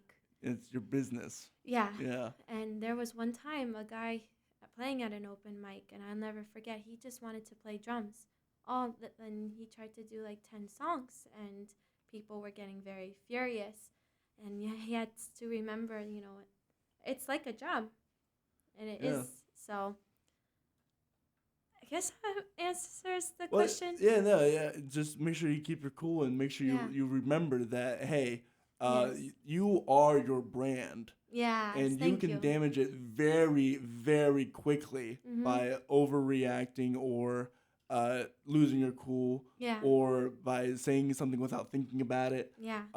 It's very easy. Especially playing in a bar environment. Exactly, where people are, it's granted, you're dealing with drunk people, but the people that really need to worry about is impressing the venue. Yeah. Because if the venue is not with you, there goes a venue that's gonna not put you on. Yeah. And then guess what? Maybe you reach out to a different venue, and that venue is like, well, let's ask Tellus and see how she did there. She did, yeah. And then now it's a cycle. It's a cycle, because word travels fast in Lancaster. It travels very fast. And small town. Yeah, and everybody knows everybody. Yep.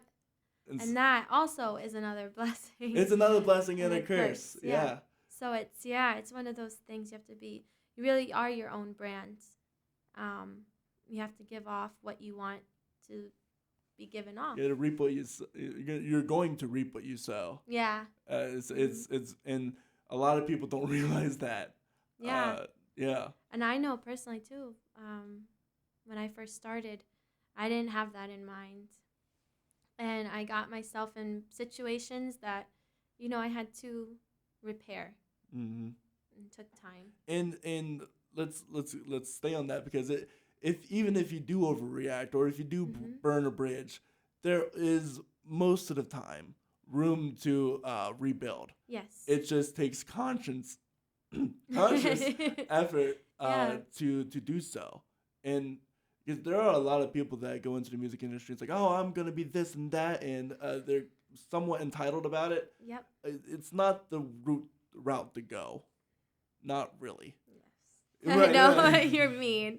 Yes, and especially when you begin, you don't want to come off that way. No, not at all. You're ruining the reason why we're all here.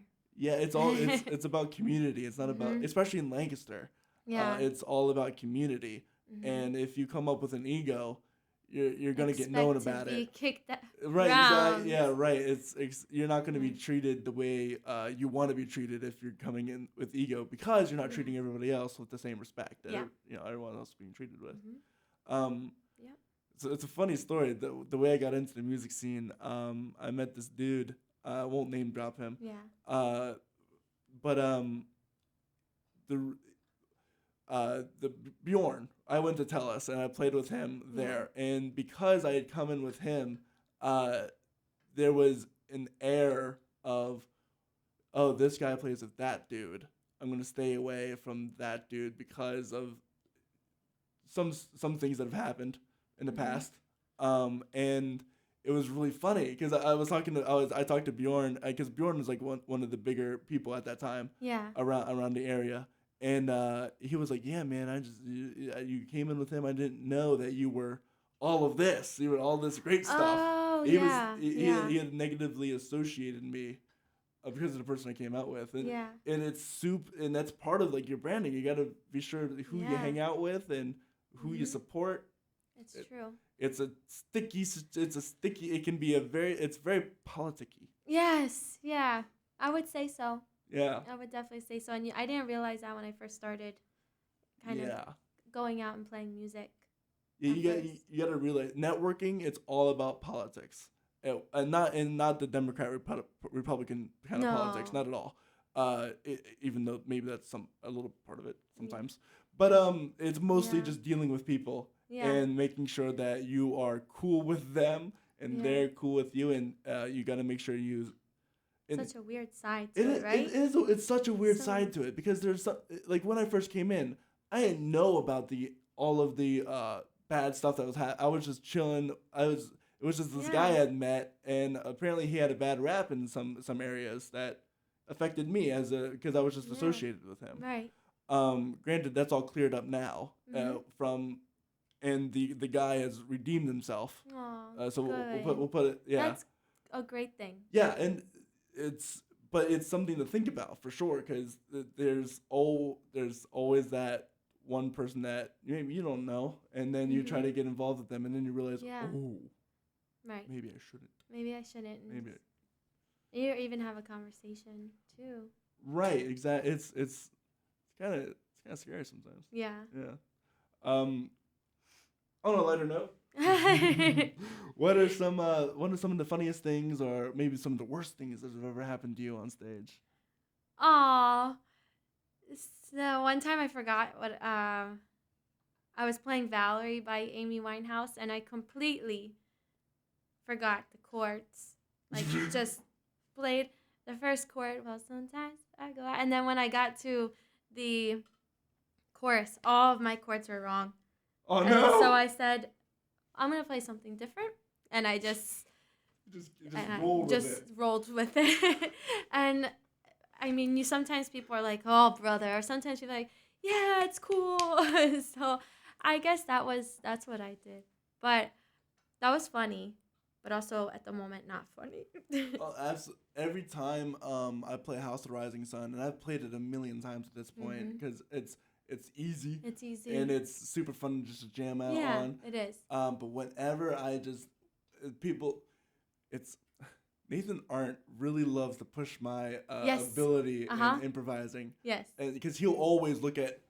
And he'll do exactly. Yep. Like that. From person to person, and he looks you right in the eye. Right in the eye, and he will not stop until you start. Yeah. It's like, go do it. And I'm like, it's like, I'm gonna get you. Yeah. That's what he literally That's what he says. That's what he says. I'm gonna get you eventually. I'm gonna keep pushing you. It's good person. A good person, great person. He was person. like what, my third, something like that. One of the first few people to be on. It wasn't my third. He was. It was one of the first few people. Yeah. So definitely check out that episode. But yeah, it's always terrifying when I'm not an improvisator. I can't improvise on piano. I'm not classically trained on like scales and stuff, and a lot of improvisation is the deep rooted knowledge of your scales and the fingerings and all that jazz. Yeah, my fingers get stuck. I feel much similarity there. I'm way better in octaves actually. Yeah, that's why a lot of time whenever I go and improvise, it's just octaves everywhere. Octave things. Yeah, yeah. I don't know if you've noticed that at all. I have. Yeah. I just think it sounds better anyway. Mm-hmm. It sounds more full that way. It does, more full. But he always whenever someone looks at me, and I'm like, you want me to do this do it now? No, right now? No. It's just like something on the House of the Rising Sun where like the improvisation. What did I just say? Improv on the actual song is like. Yes, yeah. I was like, I can't do that. No, and it's just, and yeah, I don't think, and even to go and do the same thing, it's never fun. It's never fun. That's also true. Yeah, you're right, and that's something that's somewhat of a gripe I have with some bands is that they'll perform, they'll do a cover the exact same way. The exact same way it is. It's But you do you. You do you. But also you're another band. Do something cool with it. Yeah. And they're so good too. Yeah, because they can do it perfectly. It's like, well, what could you do if you went outside of the box? Yeah, test the waters a little bit. And see what you can do. Yeah. Because that's where people are gonna be like, Yeah. Like, wow, you threw in this scale. I remember last time when I came to hear you, I didn't hear that. Little things like that. Yeah, and or like the way you arrange stuff, people are like, I love the way you do, I'm feeling good. Aww. Or people, because you do it differently than Michael Bublé does it, and rightfully so. Yeah. You're not Michael Bublé. I'm not Michael Bublé. If I was, I'd have a mansion. Right, you wouldn't be here. Working on my new Christmas album. Right. One question I'm curious about, why the stage name? Oh, so my middle name is, this might clear up, this is a great question. For those who don't, I've been calling her Emaylia. That's a stage name. Are you comfortable giving your Yeah, my real name is Samantha Machin, and my middle name is Emaylia. It's spelled Emelia. And I spelled it differently because I don't know. I just like the flow that has. It looks nicer, I think, in my opinion. I think so too. And I was born in May, so that was my justification that it was okay to do M-May. I was like, this is okay. So, and I always just wanted a one name. I never wanted like my full name. I just think it looked silly, and yeah, I just didn't want my full name. So I said one, and I said I like my middle name, and I'll just tweak it up, and here I am. Was there, did you have a stage name beforehand, or was it always just Sam, or? Yeah, usually just Sam. Yeah. I was originally going to have my stage name be, what was it? Valerie Jade. Valerie Jade? Why? I don't, because Valerie, the song I really like. And I don't know why. You like Jade? Yeah. Like I like the that gem name. or? I like the name. Oh, the name? Yeah.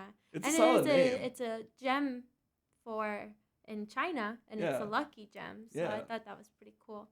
It's a really Part cool of me color wants green. to say that Amy Winehouse's middle name is Jade, but I really hope not, because then I'd look obsessed. Right, yeah. And that's not what I'm trying to do. So now I'm really glad I didn't go with that. That's a good name though, Valerie Jade. That's a good stage name for sure. It sounds cool. It's a good. It's really weird because if you're an artist that has a really weird name, it's hard. Like Elton John isn't his actual name. No. It's like Reginald. Something. I can't remember his last name, but it's like just what you gotta kind of get like lucky with your name. So it's for some people like Reginald Kenneth Dwight. That's it. Yeah. Reginald Kenneth Dwight. You don't want to have. Next up, we have Reginald Kenneth Dwight. And it just doesn't. Elton John is so much of It's hammer to the name. point. Some people have really good hammer names. Yeah. I like to think my name Corey Rosen is a good staple. Corey Rosen. Yeah. Right, it's one of my past girlfriends. Her name was Debbie Celeste. Oh, and that's another good one. That's a powerhouse name. That's a great one. Right? Yeah. I was like, yo, you gotta start my name is Debbie Celeste. Yeah. And was she an artist? She is a very talented person. It's not a singer. Yeah. Well, let me correct myself. She is a very awesome singer, not a musician. We'll put it that way. Not like a gigging person. Yeah. Very cool. But yeah, she would do radio actually. That's awesome. Or communications. That was her major. Yeah. Cool. But it's really interesting how people want to create monikers for themselves, or whether it be for personal reasons, or whether it be for I just wanted privacy. That's sort of too, because I'm a teacher. So my name on Facebook is Samantha Emaylia. I don't want children looking my personal life up. I even keep it so to the point that I just don't even want work like friends either that much, except for my team. Yeah, because you have to be so careful what you put online, especially as a teacher. Oh yeah, I'm sure. And be very careful, and I just don't want to be in a position like that. Yeah, I know some teachers that would be subject to scrutiny. Yes. if they had known what they were doing after school. But to be fair, I can't entirely not blame them. I just stressors. Say, as parents, you have to deal with your kid all the time. But imagine having to deal with like 25 of your kids every day. Every day for 9 hours? 8 hours? 8 hours. 8 hours. And then you have to do it every single week. And it's do you have multiple classes or just your one just class? One class. Oh, Yep. well, you're lucky. Yeah. Some teachers have to deal with like 100+ students. But then you could just ship them off. We are done learning for today. Here. Tomorrow will be a new day. Yeah, I can't say I entirely blame teachers when I see them do some of the stuff. I'm like, I understand, but also I know everyone's got it hard at the end of the day. Right. Yeah. So it was. I know some people. One of my friends, Kate Ray, she was on the show previously. She changed her name from. I think I saw. Yeah. Yeah, she's another pianist. Actually. Yeah. A really great pianist, and she just changed all of her names from Catherine Ray to like Catherine Ann or Kate Ann or. Kate Ann, that's a cool one. Kate Ann. Kate Ann, yeah, it's another. But also Kate Ray is also really good. It's also a really good one too. Kate Ray. Her name is Catherine Ann Ray, but Kate Ray. It's like my name is Kate Ray. Yeah, I like that. That's awesome. That's really cool. She's going with that one. I think that's what her friends including I call her Kate. So yeah, I think maybe you should go for it. Yeah, I like that. I like that. There's interesting conversation I had with my third guest. I know this is Cassidy Ray Martin. She was deciding whether to go with Cassidy Ray or Cassidy Martin. She didn't want to go with Cassidy Martin, even though it's a good, my name is Cassidy Martin. Yeah. That's a good name. That's a good name. But it's very Lancastrian. Yeah. Right? Right. There's a whole million Martins around. Right. I like Cassidy. What was it? Cassidy Ray? Cassidy Ray. But I with like that too. WRAY. So Cool. my gripe, I guess, my conflict, I guess, was that it sounded almost incomplete. My name is Cassidy Ray. Oh, And like Cassidy Rayanne or like Cassidy Ray, like something else is something to missing. follow. Yeah, I right. see. Yeah. So I don't know. It was interesting conversation. I'm crossing my fingers for her. She'll figure it out. Yeah, she'll figure it out. She's gonna find one. She's gonna be like, "This is the one." This is the one. She's awesome. But Emaylia, it's a good one.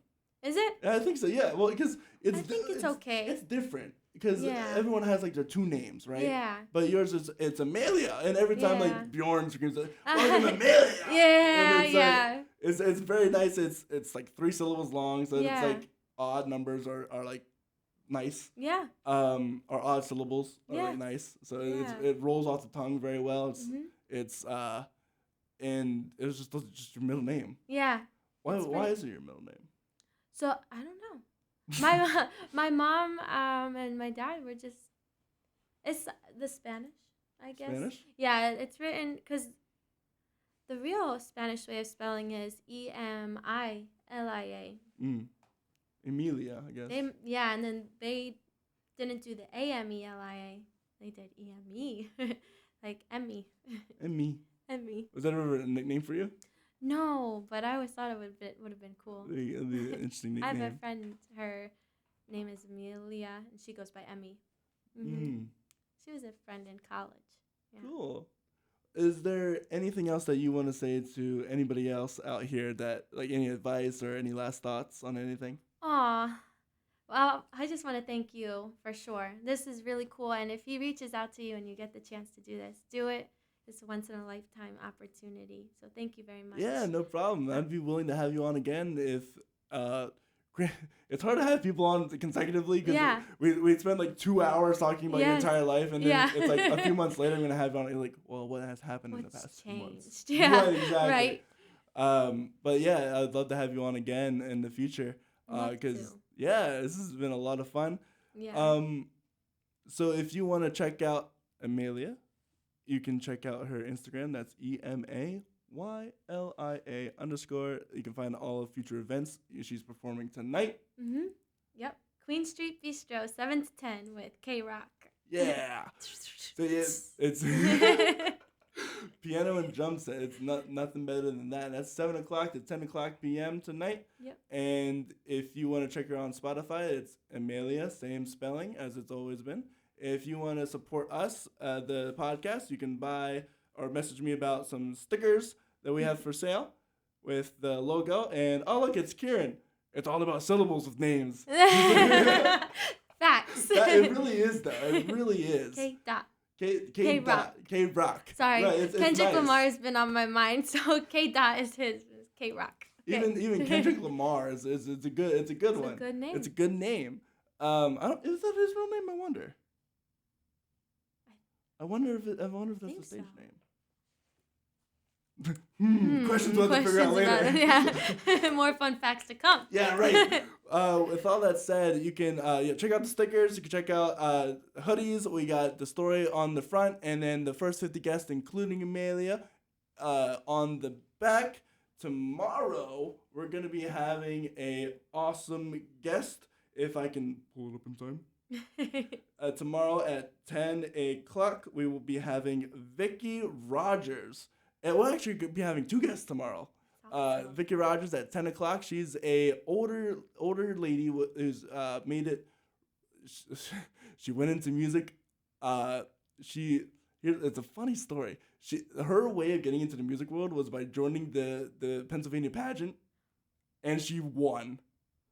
No way. Yeah, that's legit. at 10 o'clock tomorrow. It's at 10:30 tomorrow. 10:30. And that's how she got. And now she has she's got a producer in Nashville and all that jazz. So What? she's like 70 years Sign old, me starting up for her the life. pageant. Right, That's beautiful. So starting her life up at 70 years old. Can you believe it? Aw. Yeah. And then at 3:30 we're gonna have Joe Siggin. Sweet. Yeah, awesome dude. He's a lawyer and lawyer by day, musician by night. And has a sick hairdo and beard as well. Very cool. A very cool dude. And with all of that said, I hope you guys have a wonderful rest of your day. We will see you tomorrow. Bye-bye. Thank you.